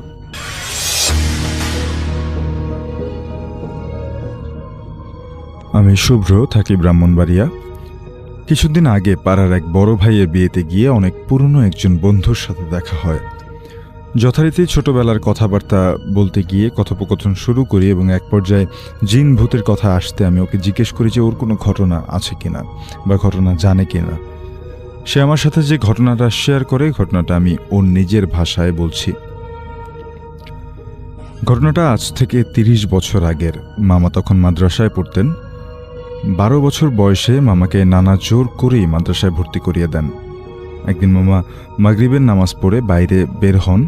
মসজিদ থেকে মিনিট 10 দূরত্বে একটা শ্মশানঘাট আছে। সেই শ্মশানঘাট ক্রস করার সময় মামা খেয়াল করেন যে ওনার পেছনে পেছনে কিছু একটা আসছে। ব্যাপারটা আঁচ করতে পেরে পেছনে ফিরে তাকান। তাকিয়ে দেখেন একটা কুকুর তার পেছনে পেছনে আসছে। মামা 7-5 না ভেবে একটা গাছের ডাল পড়েছিল, সেটা তুলে ঢিল ছুঁড়ে মারে কুকুরটার দিকে। কুকুরটা অনেকটা কান্নার সুরে গোঙাতে গোঙাতে চলে যায়। তারপর মামা মাদ্রাসায় ফিরে যান। রাত আনুমানিক 2টার দিকে সে মূত্র ত্যাগ করার জন্য টয়লেটে যান। টয়লেটে কারো উপস্থিতি সে টের পাচ্ছিল। টয়লেটের চারপাশে তাকিয়ে অবশেষে ভেন্টিলেটরের দিকে যখন নজর যায় উনি দেখেন ভেন্টিলেটরের মধ্য দিয়ে একটা বিভৎস চেহারা, কাটা মাথা, মুখের ভেতর অনেকগুলো দাগ, চুলগুলো টয়লেটের ফ্লোর পর্যন্ত এসে ঠেকেছে। চোখগুলো লাল, মনে হচ্ছে এখনই রক্ত বের হবে। মাথাটা ওনার দিকে তাকিয়ে আছে আর বলছে, আজ কাজটা তুই ঠিক করিসনি, তোকে ভোগ করতে হবে। মামা এটা দেখে আর সহ্য করতে না পেরে চিৎকার শুরু করে দেয়। চিৎকার শুনে মাদ্রাসার অন্যান্য ছাত্র এবং হুজুররা ছুটে আসে। মামা এতটাই ভয় পায় যে ওনার মুখ থেকে কোনো কথাই বের হচ্ছিল না। অনেকক্ষণ পর মামা স্বাভাবিক হলে হুজুররা জিজ্ঞেস করে যে কী হয়েছিল। মামা তাদের সব খুলে বলে, শ্মশানঘাট থেকে শুরু করে টয়লেট পর্যন্ত যা যা হয়েছে সব কিছু। হুজুর সব শুনে মামার শরীরটা বেঁধে দিয়ে তাবিজ দিয়ে বেঁধে দেন। তারপর মামা মাদ্রাসা পড়া আধা রেখেই চলে আসেন বাড়িতে। আসল ঘটনা হয় মামার বিয়ের আগে। মেয়ে দেখা হয়ে গেছে, নানা বিশেষ কাজে বাইরে গেছেন, আসতে 15 দিন লাগবে, তাই মামার বিয়ে 15 দিন পরেই হবে। বাড়িতে বেশ একটা আনন্দমুখর পরিবেশ। মামা ঢাকা থেকে আসছিলেন বিয়ের বাজার সদাই করতে। আস্তে আস্তে অনেক রাত হয়ে যায়। রাস্তা দিয়ে আসার সময় উনি দেখতে পান সাদা কাপড় পরা একজন মহিলা ওনার দিকেই আসছে। কিছুটা সামনে আসতেই মামা দেখতে পান একটা বিকৃত চেহারার মহিলা ওনার দিকে চেয়ে চেয়ে হাসছে। মামা কিছুটা ভয় পেয়ে নিজেকে সামলে ওই মহিলাকে ক্রস করে যাওয়ার সময় মহিলা পেছন থেকে বলে উঠল, কিরে তুই ভুলে গেলি আমায়? জোরে জোরে হাসার আওয়াজ শুনতে পান মামা। ভয়ে হাত পা নাড়াতে পারছিলেন না তিনি। মনে হচ্ছে কেউ যেন ওনার গলা টিপে ধরছে। অনেক চেষ্টা করেও কথা বলতে পারছিলেন না, আর নিজেকে সামলে রাখতে পারেননি। অবশেষে মামা সেখানে অজ্ঞান হয়ে যান। প্রায় 2-3 দিন মামার কোনো খোঁজ খবর পাওয়া যায় না। বাড়ির সবাই প্রায় পাগল হবার উপক্রম। এভাবে একটা জলজ্যান্ত মানুষ গায়েব হয় কি করে? নানা বিষয়টা কিছুটা আঁচ করতে পারেন, তাই ওনাদের এলাকার বড় হুজুরকে বিষয়টা জানান। বড় হুজুর সব শুনে একটাই কথা বলেন যে তোমার ছেলে এসে যাবে। 3 দিন পর রাতে ঘরের দরজাতে অনেক জোরে জোরে করান্নার শব্দ। বাড়ির সবাই ঘুম ভেঙে যায় এবং সবাই দরজা খুলে দেখেন যে মামা কাঁদতে কাঁদতে দরজার সামনে অজ্ঞান হয়ে যান। অনেকক্ষণ পর মামার জ্ঞান ফেরে। তারপর মামার সব কথা খুলে বলেন এবং তার সাথে কি হয়েছিল। নানা আগেই জানতেন ব্যাপারটা, তাই সবাইকে এ নিয়ে আর প্রশ্ন করতে মানা করেন। কিছুদিনের মধ্যে মামা স্বাভাবিক হওয়া শুরু করেন। মামার বিয়ের জন্য সবাই মেয়ে দেখতে শুরু করে। আবার কিছুদিনের মধ্যে মেয়ে পছন্দও হয়ে যায়। কিন্তু ভাগ্যে যে এমন লেখা থাকবে হয়তো কেউ স্বপ্নেও ভাবেনি। গায়ে হলুদের দিন সকালবেলা অনেক ডাকাডাকির পরও মামার কোনো সাড়া না পাওয়ায় নানি মামাকে ডাকতে মামার ঘরে গেলেন। দরজার ভেতর দিক থেকে বন্ধ ছিল, তাই নানাসহ বাড়ির অন্য সবাই মিলে দরজা ভেঙে ঘরের ভেতরে ঢোকে। ঘরের ভেতরে তাদের জন্য কি অপেক্ষা করছে তারা হয়তো ভাবতেই পারেনি। সবাই ঘরের ভেতরে ঢুকতেই মামা বিছানার দিকে তাকান। বিছানার দিকে সবাই দেখেন যে মামার মৃত শরীর, জিব্বা মুখ বের করে আছে, চোখগুলো উপড়ানো, পেটের মধ্যে একটা ছোট্ট গর্ত। এমন বিভৎস বডি দেখে সবাই ভয়ে আতঙ্কিত হয়ে পড়ে। বাড়িতে কান্নার রোল পড়ে যায়। পুলিশ আসেন, তদন্ত হয়, কিন্তু আজ পর্যন্ত খোলাসা হয়নি সেদিন রাতে মামার সাথে কি হয়েছিল। নানি আজও কেঁদে কেঁদে বুক ভাসান মামার জন্য। আমি নিজেও দেখেছি নানাকে কাঁদতে। মামার অস্বাভাবিক মৃত্যুর পর নানা একদিন নাকি স্বপ্নে দেখেন এক বৃদ্ধ মহিলা, সাদা কাপড় পরিহিত, অনেকটা বিভৎস চেহারা। নানাকে বলছে, তোর ছেলে আমাকে মেরেছিল, তাই তোর ছেলেকে মেরে শিক্ষা দিয়ে দিলাম। আমার নাম রিফাত। একদিন দুপুরবেলা আমি ফজলি আম খুঁজতে আমবাগানে যাই। দুপুরবেলা ফজলি আম বেশি পড়ে, তাই এই সময়টিতেই আমি যাই। দুপুরে খাবার পর তখন 2টা কি 2:30 বাজে। এমন সময় আমি আম খুঁজতে আমাদের বাড়ির থেকে একটু দূরে একটা বড় আম বাগান রয়েছে, সেখানে যাই। বলে রাখা ভালো, তখন অনেক গরম ছিল, চারিদিকে প্রচণ্ড আলো ঝলমলে রোদ, কিন্তু আম বাগানের জায়গাটাতে প্রচণ্ড ঘন আম গাছ থাকার কারণে বেশ ছায়া এবং ঠান্ডা ছিল। আমি দৌড়ে গিয়ে খাবার পরপরই আম বাগানে ঢুকে যাই। আমি খুব অবাক হয়ে যাই। আম বাগানে ঢুকতেই আমি দেখি যে সেখানে আজ একটাও আম পড়ে নেই।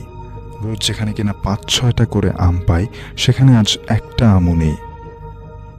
আমি একটু মন খারাপ করে বাড়ির দিকে চলে যাচ্ছিলাম, কিন্তু তখনই আমি একটু দূরে যেই না গেছি, তখনই আমি শুনতে পাই গাছ থেকে ধূপধাপ করে 10 থেকে 12টা আম পড়ল। আমি একটু অবাক হয়ে গেলাম। আমার মনে হলো যে এই দুপুর বেলায় কোনো বাতাস নেই, হঠাৎ করেই 10-12টা আম গাছ থেকে পড়ে গেল। নিশ্চয়ই এর পেছনে কোনো কাণ্ড আছে। যাই হোক, আমি নিজেকে সামনে নিয়ে আম গাছের কাছে গেলাম। গিয়ে দেখি একটি আমও পড়েনি। আমি এবার প্রচণ্ড বিস্মিত হয়ে গেলাম। আমি ভয় পেয়ে এবার বাড়ির দিকে এক দৌড় দিলাম। আমি যখনই দৌড় দিয়ে একটুখানি গেছি, আর কে জানি সুরে সুরে বলতে লাগলো, এই আম নিবি না, কত আম নিবি আয়। আমি খানিক দূরে গিয়ে গাছের দিকে তাকিয়ে যা দেখলাম, গাছের সব আম মাটিতে পড়ে যাচ্ছে, আর কে যেন বলছে, হায় হায়, আমার আম সব পড়ে গেল, কিভাবে এত আম কে খাবে, কে নেবে, তাড়াতাড়ি আসো, তাড়াতাড়ি আসো। এই বলে সে থেমে গেল। আর আমি দেখলাম গাছ থেকে অসংখ্য আম পড়ে যাচ্ছে, এত আম যা কিনা গাছেই ছিল না। আর আম পড়তে পড়তে গাছটাই যেন তলিয়ে যাচ্ছিল। আমি এরপরেই বুঝতে পারলাম যে দুপুরবেলা আম গাছে ভূতের উপদ্রব বেশি থাকে। আর আমাকে এই দৃশ্য দেখানোর কারণ হলো আমি যেন লোভে পড়ে আবার আম গাছের কাছে যাই। কিন্তু আমি আমার দাদির কাছ থেকে শুনেছিলাম যে ভূতেরা 1-2বারের বেশি চান্স দেয় না, দ্বিতীয়বার বা তৃতীয়বার তার কাছে গেলে সে অনেক বড় ক্ষতি করে ফেলতে পারে, এমনকি মেরে ফেলতে পারে। তাই আমি আর কিছু না ভেবে প্রচণ্ড ভয়ে এক দৌড় দিয়ে বাড়িতে পৌঁছে যাই। কিন্তু আমি নিজের চোখে যা দেখেছি তা ছিল অবিস্মরণীয়। আমি এখনও মাঝে মাঝে ভাবি কোনো গাছের পাশে দাঁড়িয়ে এত আম আমি কিভাবে একসাথে পড়তে দেখেছিলাম, আর ওই গাছে সত্যিই কে ছিল ওই কণ্ঠস্বর নিয়ে। এর জবাব কারো কাছে থাকলে আমাকে জানাবেন। আমরা আরেকটা ঘটনা শুনলাম, এবং এটি কিন্তু সচরাচর আমরা ঘটনাগুলো শুনে থাকি রাতে নিস্তব্ধতার মধ্যে। যেমন এখন মধ্যরাত পেরিয়ে ঘড়িতে রাত সময় 1:15, অর্থাৎ এখন আসলেই মধ্যরাত। এবং এই সময়টাতে কিন্তু আমরা যদি বলি যে অশরীরীদের জন্য একটা পারফেক্ট টাইম, বিকজ এখন সব কিছু নিস্তব্ধ, মানুষের আনাগোনা নেই, মানুষের কোলাহল নেই এই সময়টাতে, এবং আলো নেই চারপাশে। অন্ধকারে তারা খুব বেশি নিজেদেরকে মেলে ধরতে পারে, তাদের সেই ক্ষমতাটা রয়েছে। এবং এই ঘটনাটিতে কিন্তু দেখলাম যে দিনের বেলায়, যিনি লিখে পাঠিয়েছেন ধন্যবাদ, দিনের বেলায় এই ঘটনাটি ঘটে।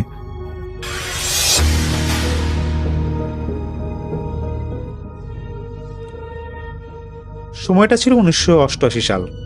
এই মুরব্বীর নাম জমির উদ্দিন। তিনি ছিলেন তখন একজন টকবকে যুবক হলেও অল্প বয়সে বিয়ে শাদী সেরে ফেলায় তার স্ত্রী এবং একটা ছেলে সন্তান ছিল। কাজ বলতে তিনি ছিলেন গ্রামের যাত্রাপালা দলের অন্যতম একজন প্রধান সদস্য। শেষের দিকে তিনি এই দলের সর্দার হিসাবেই ছিলেন।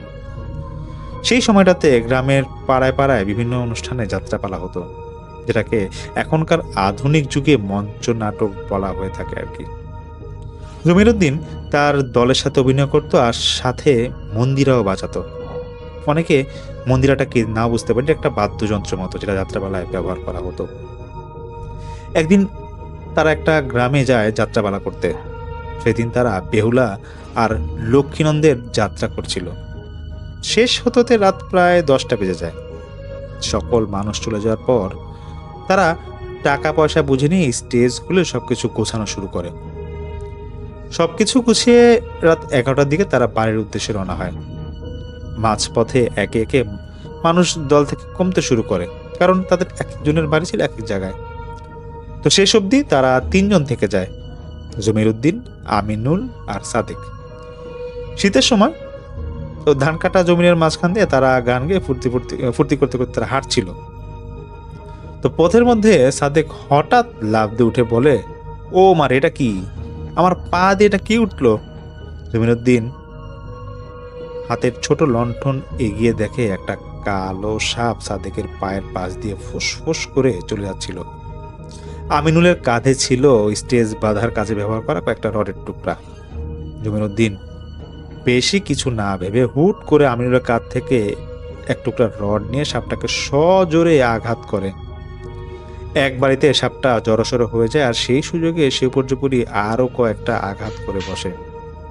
সাদেক আর আমিনুল তাকে তখন থামতে বলে। তারা বুঝিয়ে বলে, বন্ধু, রাত্রেবেলা সাপ মারা তো ঠিক না, আর এমন সাপ তো আমরা জীবনেও দেখি নাই। চল বন্ধু, মারার দরকার নাই আর। জমিরুদ্দিন তখন তাচ্ছিল্য সুরে বলে ওঠে, আরে ধুর বেটা, তোরা কি এরকম ভয় পাস? এই সাপগুলা সবারে লক্ষ্মীনন্দর মনে করছে, যার ইচ্ছা কামড়াতে চলে আসে। আজ ওর দাঁত ভাঙ্গা দিব আমি।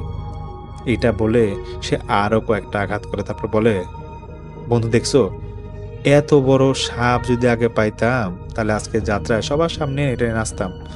মানুষ তখন কত টাকা ছুঁড়ে মারতো আমার দিকে, ইস কেন যে পাইলাম না। এই কথা বলে সে মন্দিরা হাতে নিয়ে সাপটিকে ঘুরে ঘুরে নাচা শুরু করে, আর মন্দিরা বাজাতে বাজাতে সে গান গেতে থাকে। জমিরুদ্দিনের এমন রসিকতা দেখে তার বন্ধুরাও ভয় ভুলে গিয়ে তারা হাসা শুরু করে। যাত্রাপালায় নাচাচানি করে, যেহেতু তারা খুব তখন রসিকতা করে নাচছিল। এরপর সাপটাকে সেখানে ফেলে চলে যায় এবং যাওয়ার আগে একবার শেষবারের মতো বড় খুব শক্ত একটা বাড়ি মারে এবং সাপটা 2 টুকরা হয়ে যায়। এরপর কিছুদিন কেটে যায়। হঠাৎ একদিন জমিরুদ্দিন খবর পায় তার বন্ধু সাদেককে নাকি সাপে কেটেছে। সে এই খবর শোনা মাত্র সাদেকের বাড়ির দিকে রওনা দেয়, কিন্তু সে পৌঁছানোর আগেই সাদেক মারা যায়। মরা বাড়িতে তখন মানুষের অনেক ভিড়। তখন সাপের কামড়ে মানুষ মরলেও সবাই এসে ভিড় জমাতো, কারণ হচ্ছে স্বাভাবিক মৃত্যু হলে তো কখন নাকি মানুষ খুব একটা ভিড় জমাতো, একটু অস্বাভাবিক মৃত্যু হলে তখন এরকম মানুষ নাকি ভিড় জমাতো সেই আমলে। তো যাই হোক, সে বাড়িতে আমিনুলকে দেখতে যায়। আমিনুলকে গিয়ে দেখতে পায় সেই জমিরুদ্দিন দেখতেছে যে আমিনুল একটা পাশে দাঁড়ায় কান্না করতেছে এবং তার চেহারায় খুব আতঙ্কের ছাপ। তো সেই আমিনুল জমিরুদ্দিনকে দেখে দ্রুত সেখানে ছুটে আসে আর চাপা গলায় বলতে থাকে, দোস্ত, তোরে কইছিলাম না রাতের বেলা সাপ মারিস না? দেখছোস এখন সাপ আমাদের মারা শুরু করছে। আজ সাদেকরে মারছে, কাল আমারে মারবো, নাহলে তোরে মারবো। জমিরুদ্দিন আমিনুলের কথা পাত্তাই দেয় না, কারণ সে এগুলা আসলে গুরুত্ব নিয়ে সে ভাবে যে এটা একটা স্বাভাবিক মৃত্যু হতে পারে, একটা দুর্ঘটনা ছাড়া এটা কিছুই না। তো তারপর সেখান থেকে তো সে এসে পড়ে। এরপর আরো কিছুদিন কেটে যায়। একদিন এক গ্রামে যাত্রার আয়োজন করা হয়, কিন্তু জমিরুদ্দিনের সেদিন জ্বর থাকায় সে যেতে পারেনি, কারণ গ্রামটা ছিল বেশ দূরের। পরদিন সকালে একটা খবর শুনে সে একেবারে ঘাবড়ে যায়। জমিরুদ্দিন শুনতে পায় আমিনুল, হ্যাঁ, তার বন্ধু আমিনুল নাকি মারা গেছে। কিভাবে মারা গেল কেউ বলতে পারছে না ঠিক মতো। সবাই শুধু এইটুকু বলতে পারছে যে যাত্রা শুরুর আগে সে নাকি প্রস্রাব করতে স্টেজের পিছনের দিকে ঝোপের দিকে গিয়েছিল। এরপর অনেক সময় অপেক্ষা করে সে যখন ফিরে আসছিল না, আশেপাশে সবাই খুঁজতে থাকে। তারপর সেই ঝোপের পাশেই তাকে মৃত অবস্থায় পাওয়া যায়। 2 বন্ধু এভাবে হঠাৎ মারা যাওয়ার কারণে এবার জমিরুদ্দিনের মনে ভয় শুরু হয়। সে মনে করে এবার হয়তো তার সাথেও এমন কিছু একটা ঘটতে চলেছে। এর মধ্যে তার স্ত্রী গর্ভবতী হয়ে গিয়েছিল। বাচ্চা প্রসব হওয়ার কয়েকদিন আগে জমিরুদ্দিন একটা স্বপ্ন দেখে। সে দেখতে পায় একটা খুব সুন্দর ফুটফুটে বাচ্চা মাটিতে পড়ে আছে, আর তাকে ঘিরে অনেকগুলো কালো সাপ ফোঁস করছে। বাচ্চাটা একটা মেয়ে শিশু ছিল, এটা জমিরুদ্দিনের মনে আছে। তারপর সে দেখছে আস্তে আস্তে সেই সাপ বাচ্চাটাকে কামড়ানো শুরু করে।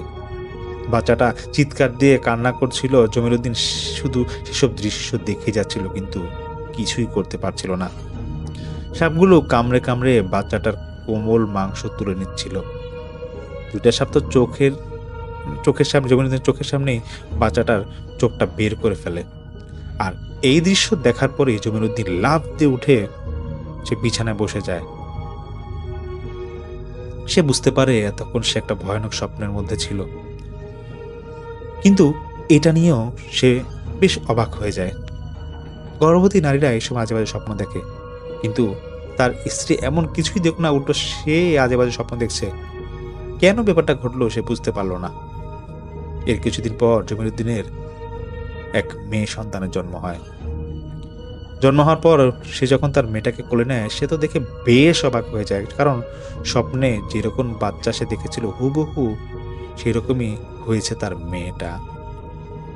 জমিরুদ্দিনের প্রথম মেয়ে, তাই সে এবং তার স্ত্রী খুশি ছিল। কয়েকদিন পরের ঘটনা, এই 3-4 দিন হয় মেয়েটা জন্ম হওয়ার। তো রাতে তারা ঘুমিয়েছিল, সে এবং তার স্ত্রী। মধ্যরাতে দরজায় থাবা মারার শব্দে ঘুম ভেঙে যায় জমিরুদ্দিনের। সে উঠে জিজ্ঞাসা করে কে, কিন্তু কোনো উত্তর না এসে আবার থাবা মারার শব্দ এলো। জমিরুদ্দিন উঠে গিয়ে দরজা খুলে হারিকেন হাতি নিয়ে দাঁড়ালো, কিন্তু আশেপাশে কাউকেই সে দেখতে পেল না। জমিরুদ্দিন এটা দেখে বেশ ভয় পেয়ে যায়। তারপর সে একটু আরো এগিয়ে যায় হারিকেনটা নিয়ে। ডানে বামে ঝোপঝাড়ের কাছে যেতেই সে মন্দিরা বাজানোর শব্দ শুনতে পায়। এবার তার কাছে ব্যাপারটা স্বাভাবিক মনে হলো না, ভয়টা তাকে আরো কাবু করে ফেলে। তবুও একটা বড় শিমুল গাছ লক্ষ্য করে সে আগাতে থাকে। সেই গাছটার পেছন থেকেও মন্দিরা টুনটান আওয়াজ আসছিল থেমে থেমে। ঠিক সেই সময় ঘরের ভেতর থেকে তার স্ত্রীর চিৎকার শোনা যায়। সাথে সাথে চারদিকের মন্দিরের আওয়াজও একবারে নিশ্চুপ হয়ে যায়।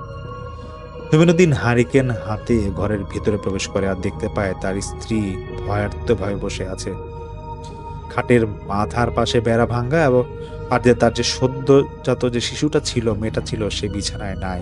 মানে তার মেয়েটাকে কেউ নিয়ে গিয়েছে। সে তার স্ত্রীকে সান্ত্বনা দিয়ে জিজ্ঞেস করলো যে কি হয়েছে, সমস্যাটা কি?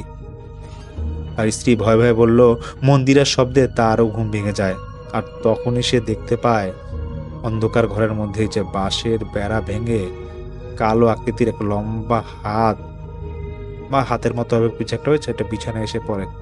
এবং সেই হাতের নখগুলো এতটাই লম্বা ছিল যে মেয়েটাকে নখের মধ্যে গেঁথে সা করে বের করে নিয়ে যায় এবং তাকে ঝাপটে ধরে ফেলে।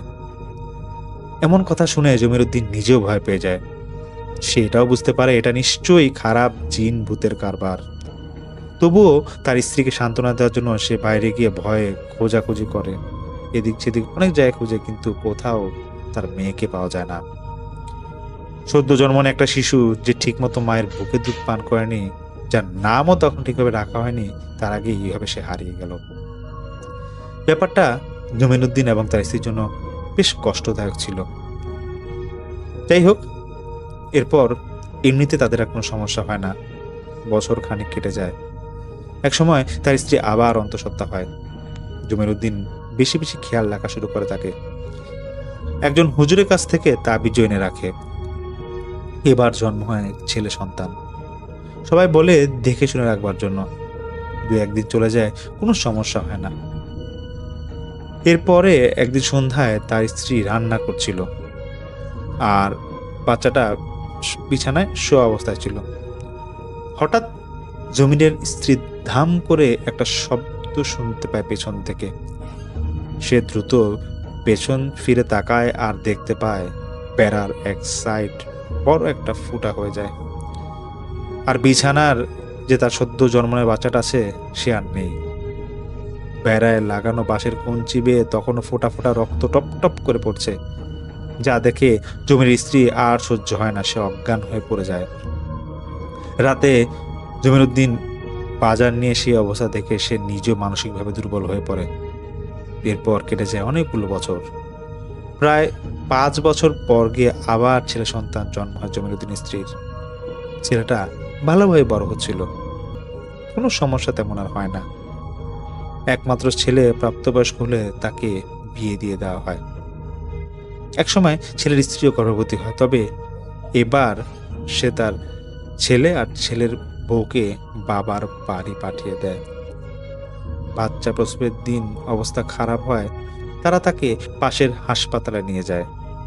সেখানে বাচ্চার জন্ম হয় সন্ধ্যার দিকে। সবাই দেখে শুনে চলে আসে আস্তে আস্তে সেখান থেকে। শুধু জমিরের ছেলে আর তার শাশুড়ি হাসপাতালে থাকে। রাতে বৃষ্টি শুরু হয়, সাথে হালকা ঝড় তুফানো। সেই ঝড়ের মাঝে অনেকেই শুনতে পায় হাসপাতালে বিভিন্ন জায়গা থেকে মন্দিরার টুংটাং শব্দ ভেসে আসছে। হয়তো বাথরুম থেকে, হয়তো বন্ধ কোনো কেবিনেট থেকে, অথবা স্টোর রুম থেকে। এক এক সময় এক এক জায়গা থেকে মন্দিরে বাজানোর শব্দ আসতে থাকে। এক সময় বৃষ্টিটাও থেমে যায়, আর সাথে মন্দিরের শব্দও থেমে যায়। সবাই ঘুমিয়ে পড়ে ভয়ে ভয়ে। সকালে উঠে জমিরের ছেলে দেখতে পায় তার সন্তান নড়াচড়া করছে না। ডাক্তার নিয়ে আসলে ডাক্তার তাকে মৃত ঘোষণা করে। কান্নাকাটি করতে করতে মৃত সন্তানকে নিয়ে তারা বাড়ি ফিরে আসে। জমিরুদ্দিন রাতের ঘটনা শোনার পর ভয়ানক শঙ্কায় পড়ে যায়। সে বুঝতে পারে যে সমস্যা তার প্রথম 2 সন্তানের সাথে ছিল, সেটা এখন তার ছেলের সাথেও ঘটছে। আর এভাবেই হয়তো ঘুরতে থাকবে কিনা কে জানে। তারা সেই বাচ্চাটাকে কবর দিয়ে দেয়। 2 দিন পর জমিরুদ্দিন বাঁশ কেটে নিয়ে যায় কবরের আশেপাশে বেড়া দেওয়ার জন্য। তখন সে লক্ষ্য করে কবরের মাটি ভেতর দিকে দেবে গিয়েছে, মানে ঢুকে গেছে। এটা দেখে তার মনে একটু সন্দেহ হয়, তাই সে হাত দিয়ে একটু মাটি সরায়। আর তখনই হতবাক হয়ে সে দেখতে পায় কবরের ভেতরে কোনো লাশ নেই। যদি শিয়াল লাশ নিয়ে যেত তাহলে কবরের আশেপাশে টানা হেঁচড়ার দাগ থাকতো, কিন্তু মাটি খোঁড়া থাকতো, কাফনের কাপড় ছেঁড়া তো টুকরা তো থাকতোই, কিন্তু তেমন কিছুই নাই। জমিরুদ্দিনের বয়স হয়েছে, তাই সে ভালোভাবে বুঝতে পারছে ব্যাপারটা আসলে কি ঘটেছে এই বাচ্চাটার সাথে। বিমর্ষ মনে সে বাঁশ ফেলে রেখে বাড়ি ফিরে যায়। আর এখন জমিরুদ্দিনের ছেলের বউ দ্বিতীয়বারের মতো অন্তঃসত্ত্বা হয়েছে। জমিরুদ্দিন বলে তার স্ত্রী অনেক আগে মারা গিয়েছে, এজন্য তারা 3 জনে এখন এখানে থাকেন।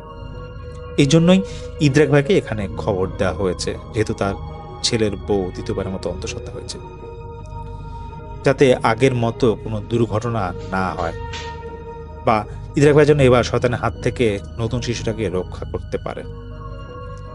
তো পুরো ঘটনা শোনার পর ইদ্রাক ভাই বুঝতে পারেন আসলে এখানে তো কেউ পজেস না, সুতরাং কারো শরীরে জিন হাজির করা সম্ভব হবে না।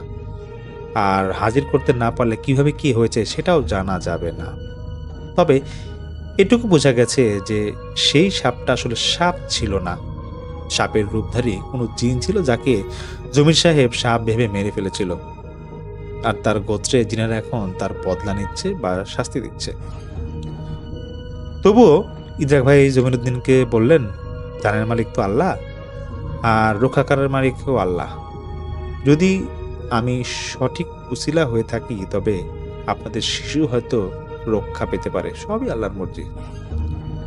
তবে যেদিন বা যখন প্রসব বেদনা উঠবে তখনই ইদ্রাক ভাইকে যেন খবর দেওয়া হয়, এবং তিনি বলেছেন যে তখন তিনি সাধ্যমতো চেষ্টা করে দেখবেন সেই খারাপ যে জিনগুলো আছে সেগুলোকে আটকানোর জন্য।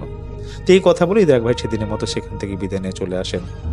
আসার পথে মাদ্রাসায় তিনি মাওলানার সাথে যোগাযোগ করেন। বললেন যে ইদ্রাক ভাইয়ের 4 জন ছাত্র লাগবে আজান দেওয়ার জন্য, তবে সাহসী এবং প্রাপ্ত বয়স্ক হতে হবে। তিনি আশ্বাস দিলেন যে তখন সেই মাওলানা আশ্বাস দিলেন যে যখন দরকার তাকে ফোন দিলে, তার সাথে যোগাযোগ করলে তিনি পাঠিয়ে দেবেন। এরপর সপ্তাহখানেক কেটে যায়। একদিন সন্ধ্যার পর জমিরুদ্দিনের ছেলে ফোন দিয়ে বলে তার স্ত্রী নাকি প্রসব বেদনা শুরু হয়েছে। ইদ্রাক ভাই তাকে বললেন, ঠিক আছে, আমি রওনা দিচ্ছি। তো মাদ্রাসায় ফোন দিয়ে বলে যে মাওলানা সাহেবকে ছাত্র রেডি রাখার জন্য এবং খালের পার আছে সেখানে পাঠিয়ে দিতে বলে। ইদ্রিক ভাই সেখানে গিয়ে তার জন্য অপেক্ষা করতে থাকেন। তারপর সেই 4 জন ছাত্র আসে, ইদ্রাক ভাই তাদের নিয়ে দ্রুত রওনা হলেন সেই ধানের পাশের জমি যেটা ছিল সেখান দিয়ে লোকাল উদ্দেশ্যে রওনা হয়। তো বেশ কিছুক্ষণ পরে ওনারা জমির উদ্দিনের বাড়ি পৌঁছালেন এবং গিয়ে দেখে জমির উদ্দিন এবং তার ছেলে উঠানে তার জন্য আগের মতো এরকম অপেক্ষা করছিল। ইদ্রাক ভাই গিয়ে 4 জন ছাত্রকে ঘরের 4 কোণায় বাইরে দাঁড় করিয়ে দিলেন আর বলে দিলেন ইঙ্গিত পাওয়া মাত্র তারা যেন একসাথে আজান দেওয়া শুরু করেন। আর ইদ্রাক ভাই এসে বসে রইলেন মেইন দরজার সামনে একটা খাটে, অপেক্ষা করতে লাগলেন। আজকের রাতটাও কিন্তু ভালো ছিল না, যেটা ইদ্রাক ভাই বলেন। প্রচুর বাতাস বইছে, যে কোনো সময় বৃষ্টিও আসতে পারে। বাচ্চার কান্নার আওয়াজ বেশি হইল ঘর থেকে। ঠিক সেই সময় ডান দিকে বাঁশঝাড়ের পেছন থেকে টুং টাং করে একটা শব্দ ভেসে এলো ইদ্রাক ভাইয়ের কানে। একবার, মাত্র একবার, যার কারণে সেটা অন্য কেউ লক্ষ্য করতে পারেনি। ইদ্রাক ভাই বুঝতে পারলেন ওরা আশেপাশেই অবস্থান করছে। সাথে সাথে ছাত্রদের ইঙ্গিত দেওয়া শুরু করলেন আজান দেওয়ার জন্য।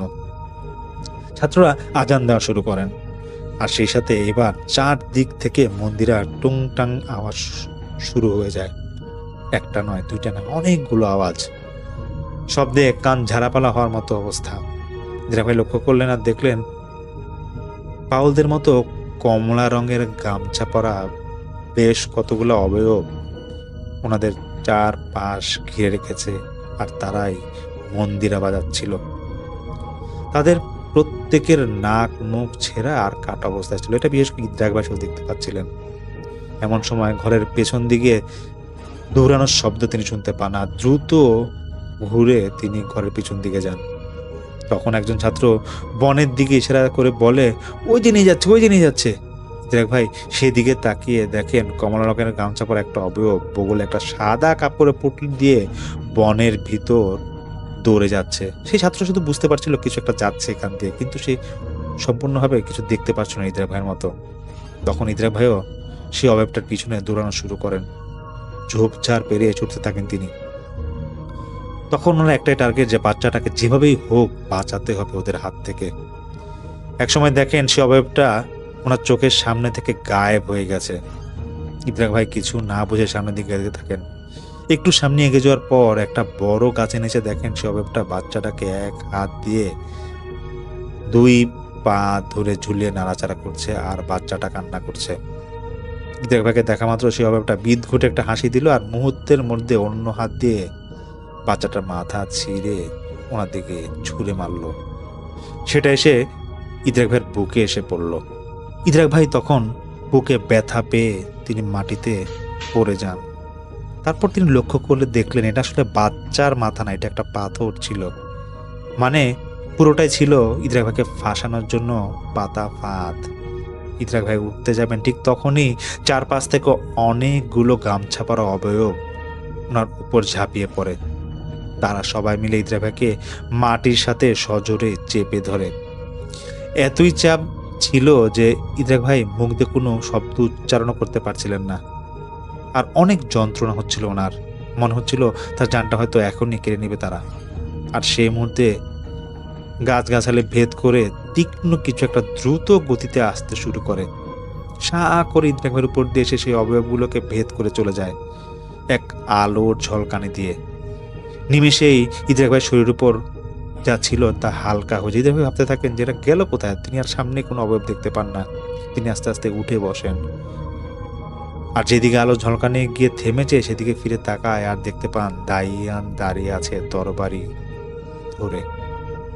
অন্য পাশ থেকে আরো কিছু দৌড়ানোর শব্দ শুনতে পেলেন তিনি, যাদের প্রতিটা পদক্ষেপে মাটিটা হালকা ভাবে যেন কেঁপে উঠছিল। ইদ্রাক ভাই দাইয়ানের উদ্দেশ্যে বলে ওঠেন, আসতে কি বেশি দেরি হয়ে গেল না? ইদ্রাক ভাইয়ের কথা শুনে সে মুচকি একটা হাসি দিল। এরপর যেদিক থেকে দৌড়ে আসার শব্দ আসছিল সেদিকে 2 কদম এগিয়ে গেল। কোমরে রাখা তরবারিটা হাত দিয়ে জোর গলায় বলে উঠল, কোনো জালিম নিজের মস্তক মানে তখন চিৎকার করে বলছিল যে কোন জালিম নিজের মস্তক বিসর্জন দিতে চায়, সাহস থাকলে সামনে আসতে পারো। ইদ্রাক ভাই তরবারির ধার তিনি তার তরবারির ধার কামতে সেটা তিনি জানতেন। তিনি তখন চোখটা বন্ধ করে ফেলেন ভয়। তখন কেন জানি তার মনে একটা ভয় লাগছিল যে নিশ্চয়ই দায়ান কিছু একটা করে বসবে। তিনি চোখটা বন্ধ করে ফেলেন এবং দায়ানের সেই বজ্রকণ্ঠের আওয়াজ শুনে মনের ভিতরে কেন জানি মনে হচ্ছিল কয়েক সেকেন্ড সবকিছু স্তব্ধ হয়ে যায়। এরপর শুরু হয়ে যায় আবার দৌড়ানোর শব্দ। তিনি তখন চোখ খুলছিলেন না, তবে এবার তার সামনের দিকে নয়, পেছনের দিকে উল্টা দিক থেকে আওয়াজ আসছিল। তখন ইদ্রাক ভাই চোখ খুলেন। দায়ান তখন পিছন থেকে ধাওয়া শুরু করে কাদেরকে যেন। ইদ্রাক ভাই দেখার অনেক চেষ্টা করছিলেন, কিন্তু তখন তার চোখে সবকিছু অস্পষ্ট লাগছিল। তিনি বসেছিলেন, তখন আস্তে আস্তে উঠে দাঁড়ান। তারপর দায়ান বলে, আর ফিরে আসবে না, তারা আর ফিরেই আসবে না। ইদ্রাক ভাই বুঝে যান যে দায়ান এখানে যতটুকু যে কাজটা করেছিলেন সেকেন্ডের মধ্যে করেছিলেন, যা ইদ্রাক ভাই বুঝে ওঠার আগে শেষ হয়ে গিয়েছিল। যতক্ষণ না পর্যন্ত দায়ান নিঃশেষ না করে ইদ্রাক ভাইয়ের সামনে, তখন মানে ইদ্রাক ভাইয়ের সামনে মোট কথা দায়ান কোনো কিছু যখন শেষ করতে আসে তখন সে সম্পূর্ণ নিঃশেষ না করে ইদ্রাক ভাইয়ের সামনে আসে না, এবং সেটাই সে তখন করেছিল। কিন্তু ইদ্রাক ভাই যেটা বলেন, যেটা হয়েছিল মানে কয়েক সেকেন্ডের মধ্যে, যেটা তিনি বুঝতেও পারেননি। তিনি তখন বুঝে যান যে অনেক পরিবর্তন হয়ে গেছে। এই দায়ান এখন আগের থেকেও বেশ ভয়ানক, কারণ 6 মাস আগে ঘটে গিয়েছিল তেমন একটি ঘটনা। যাকে বলেন শ্রোতা বন্ধুদের উদ্দেশ্যে, এখন যে ঘটনাটা শেয়ার করেছেন তিনি, সেটা তো এখানেই শেষ। বাচ্চাটাকে হয়তো তিনি পেয়ে গিয়েছিলেন এবং সে পরিবারের কাছে দিয়ে দেওয়া হয়েছিল।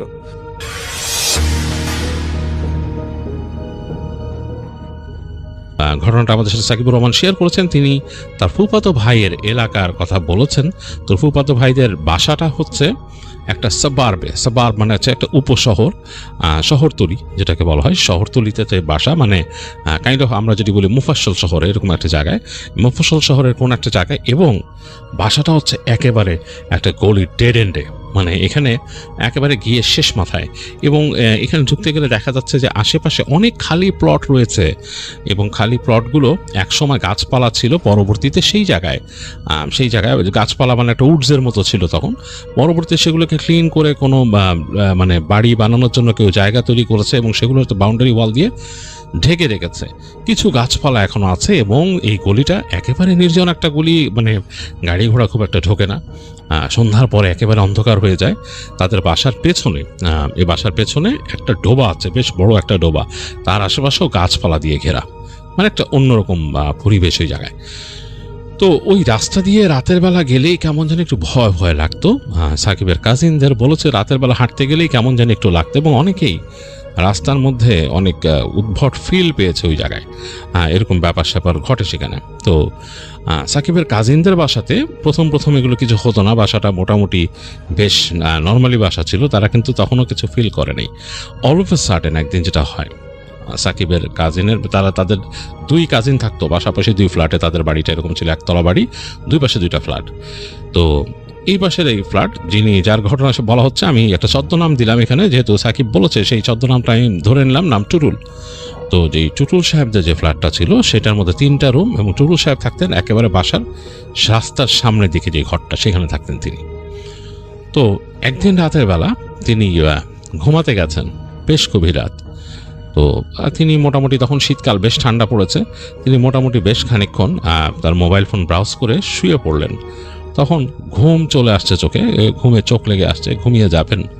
এরকম সময় তার মনে হলো যে তার ঘরের যে দরজাটা বারান্দার দিকে, ওইটা একটা শব্দ করছে, কেমন জানি ক্যাঁচ ক্যাঁচ করে শব্দ করছে। মানে একটুখানি একটা দরজাটি খোলা থাকে এবং একটু করে খোলে আবার লেগে যায়, এরকম একটা অবস্থা, সেরকম একটা শব্দ করছে।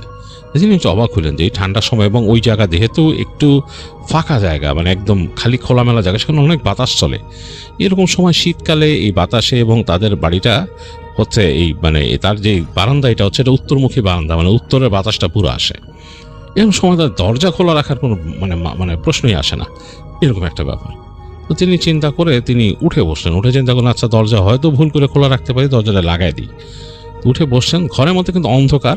ওই দরজা তিনি খেয়াল করলেন এখান থেকে অল্প একটু যে খুলছে সেটা দিয়ে এক চিলতে আলো বাইরের থেকে ঢুকছে, এক চিলতে আলো মানে বাইরের। ল্যাম্পপোস্ট কিন্তু বাসার সামনে নাই, বেশ দূরে ল্যাম্পপোস্ট, সেটার হালকা আলো আছে এখানে, এখন বেসিক্যালি চাঁদের আলো হালকা ঢুকছে। ঘরটা অন্ধকার, অন্ধকার ঘরে এক চিলতে আলো ঢুকছে, এর মধ্যে ক্যাঁচ ক্যাঁচ শব্দ করছে দরজাটা। কেমন জানি তার কাছে একটা মানে অন্যরকম ফিল হওয়া শুরু হলো, যদি একটা খুব নর্মাল ব্যাপার, দরজা খোলা থাকলে এরকম হতেই পারে। তো তিনি চিন্তা করছেন তাই বিছানা থেকে নামবেন, মশারি ছিল, মশারিটাকে তুলে তিনি যখন বের হলেন, বের হয়ে পায়ে স্যান্ডেলটা দিলেন যে তিনি উঠে যাবেন, একটা স্লিপার ছিল, স্লিপারটা পায়ে গলালেন তিনি। এই সময় দেখলেন থাপ করে দরজাটা খুলে গেল পুরো, মনে হলো এক ঝাপটা বাতাসে দরজাটা খুলে গেল, পুরো খুলে গেল, মানে অ্যাজ ইফ কেউ জোরে ধাক্কা দিয়ে যে দরজা খুলে, বা ঝড় আসার আগে অনেক সময় দরজা কিন্তু খুব জোরে বাতাস মানে দ্রিম করে খুলে যায়, কাইন্ড অফ লাইক দ্যাট। তো তিনি অনেকটা লাফ দিয়ে উঠছেন, টুটুল সাহেব লাফ দিয়ে উঠে সরে আসছেন, ভয় একটা ভয় পেয়েছেন, আকস্মিক ভয়।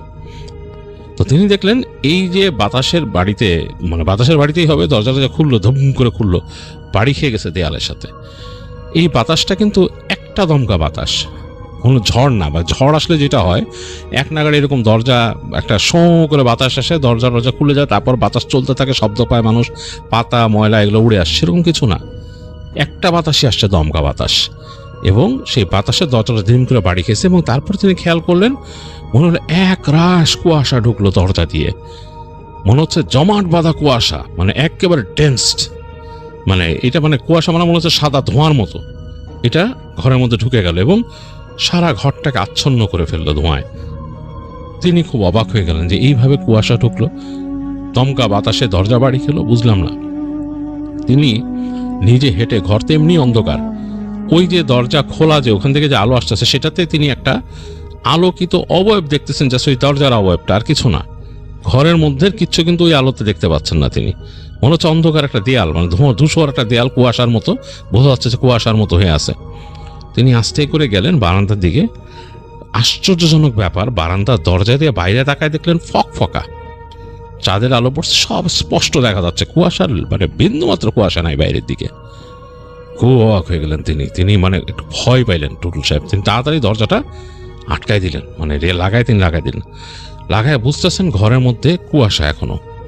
তারপর তিনি আস্তে করে ওই বারান্দার যে বাতিটা, বারান্দায় একটা বাতি ছিল, সেই বাতিটা জ্বালাই দিলেন। তো বারান্দায় বাতি জ্বালানোতে যেটা হয়েছে, পর্দা, ভারী পর্দা দেওয়া তার রুমে, পর্দার ওই পাশে আলোকিত হয়ে গেছে, সেই আলো হালকাভাবে ঢুকতেছে ঘরে, কেন ভারী পর্দা আছে এবং তার জানালা কিন্তু পুরোপুরি কাচের না, মানে জানালার ওপরে একটা অংশে বেশ খানিকটা কাজ আছে, নিচের কিন্তু কাঠের। সেই আলোতে তিনি দেখতেছেন সেই যে হালকা আলো বারান্দার থেকে ঢুকতেছে, যে ফিল্টার হয়ে গ্লাস এবং পর্দা ফিল্টার হয়ে যে ঢুকতেছে, সেটাই তিনি দেখতেছেন খুব আশ্চর্যজনকভাবে। এই যে কুয়াশাটা সেটা চারিপাশে ঘরে ছড়াই গেছিল, এটা একত্রিত হচ্ছে, মানে একসাথে ঘনীভূত হচ্ছে এক জায়গায়। খুব অবাক হয়ে গেলেন তিনি, দেখলেন যে তাদের যে সোফা সেট সেটার কাছে যে এটা একটা পিলারের মতো রূপ নিল পুরো কুয়াশাটা। তো টুটুল সাহেব ভয়ে আর কোনো কিছু চিন্তা না করে তাড়াতাড়ি বিছানায় এসে উঠে গেলেন, উঠে চুপচাপ শুয়ে পড়লেন তিনি, গায়ের মধ্যে কাঁথা টেনে। তিনি চিন্তা করতেছেন যে ঘটনাটা কি, বুঝতেছেন না, মানে মোটা কাঁথা, তখন হালকা শীত পড়তেছে যেহেতু বলছি, তিনি মোটা কাঁথা টেনে চুপচাপ শুয়ে রয়েছেন এবং তিনি মনে হচ্ছে, তার কাছে মনে হচ্ছে যে কিছু একটা প্রেজেন্স আছে ঘরে, খুব মানে তার মনে হচ্ছে এটা। তো খুব কিউরিয়াসিটি থেকে একসময় তিনি কাঁথাটা একটু সরালেন, মাথার থেকে সরায় তিনি উকি দিয়ে দেখতেছেন ঘরের মধ্যে এদিক ওদিক। তো দেখলেন যে তার বিছানার থেকে একটু সামনে যে সোফাটা, ডান দিকে সোফা সেট, লম্বা সোফা সেট, সেই জায়গায় মনে হচ্ছে কুয়াশার একটা কুণ্ডলি তার সোফার উপরে, অ্যাজ ইফ কোন একটা কুয়াশার কুণ্ডলি বসে আছে সোফার উপরে, বেশ ঘন একটা কুয়াশার কুণ্ডলির মতো। তো সারা শরীরের রোম দাঁড়ায় গেছে। টুটুল সাহেব এসে ভয় আর কোনো কথা না বলে চুপচাপ শুয়ে আছে। তার যখন ঘুম প্রায় লেগে আসতেছে চোখে, তখন তার কানের কাছে একটা ভারী কণ্ঠস্বর শুনলেন তিনি, বেশ ভারী টাইপের, এবং কণ্ঠস্বরটা খুব মানে অন্যরকম, মানে অপার্থিব একটা কণ্ঠস্বর। মানে এই কণ্ঠস্বরটাকে এক্সপ্লেইন করার মতো না। তিনি বলেছিলেন যে তিনি নাকি এরকম কণ্ঠ আর কখনো তিনি শোনেন নেই তার জীবনে, কিন্তু বেশ ভারী একটা কণ্ঠস্বর। তাকে ঠিক কানের কাছে এসে বলল, মাত্র কয়েকদিনের জন্য আমরা আসছি, কারোর সাথে আলাপ করিস না, সামনের বাড়িতে থাকতাম, আবার চলে যাব। এতটুকু বলেই কণ্ঠস্বর আর কোনো কথা বলল না।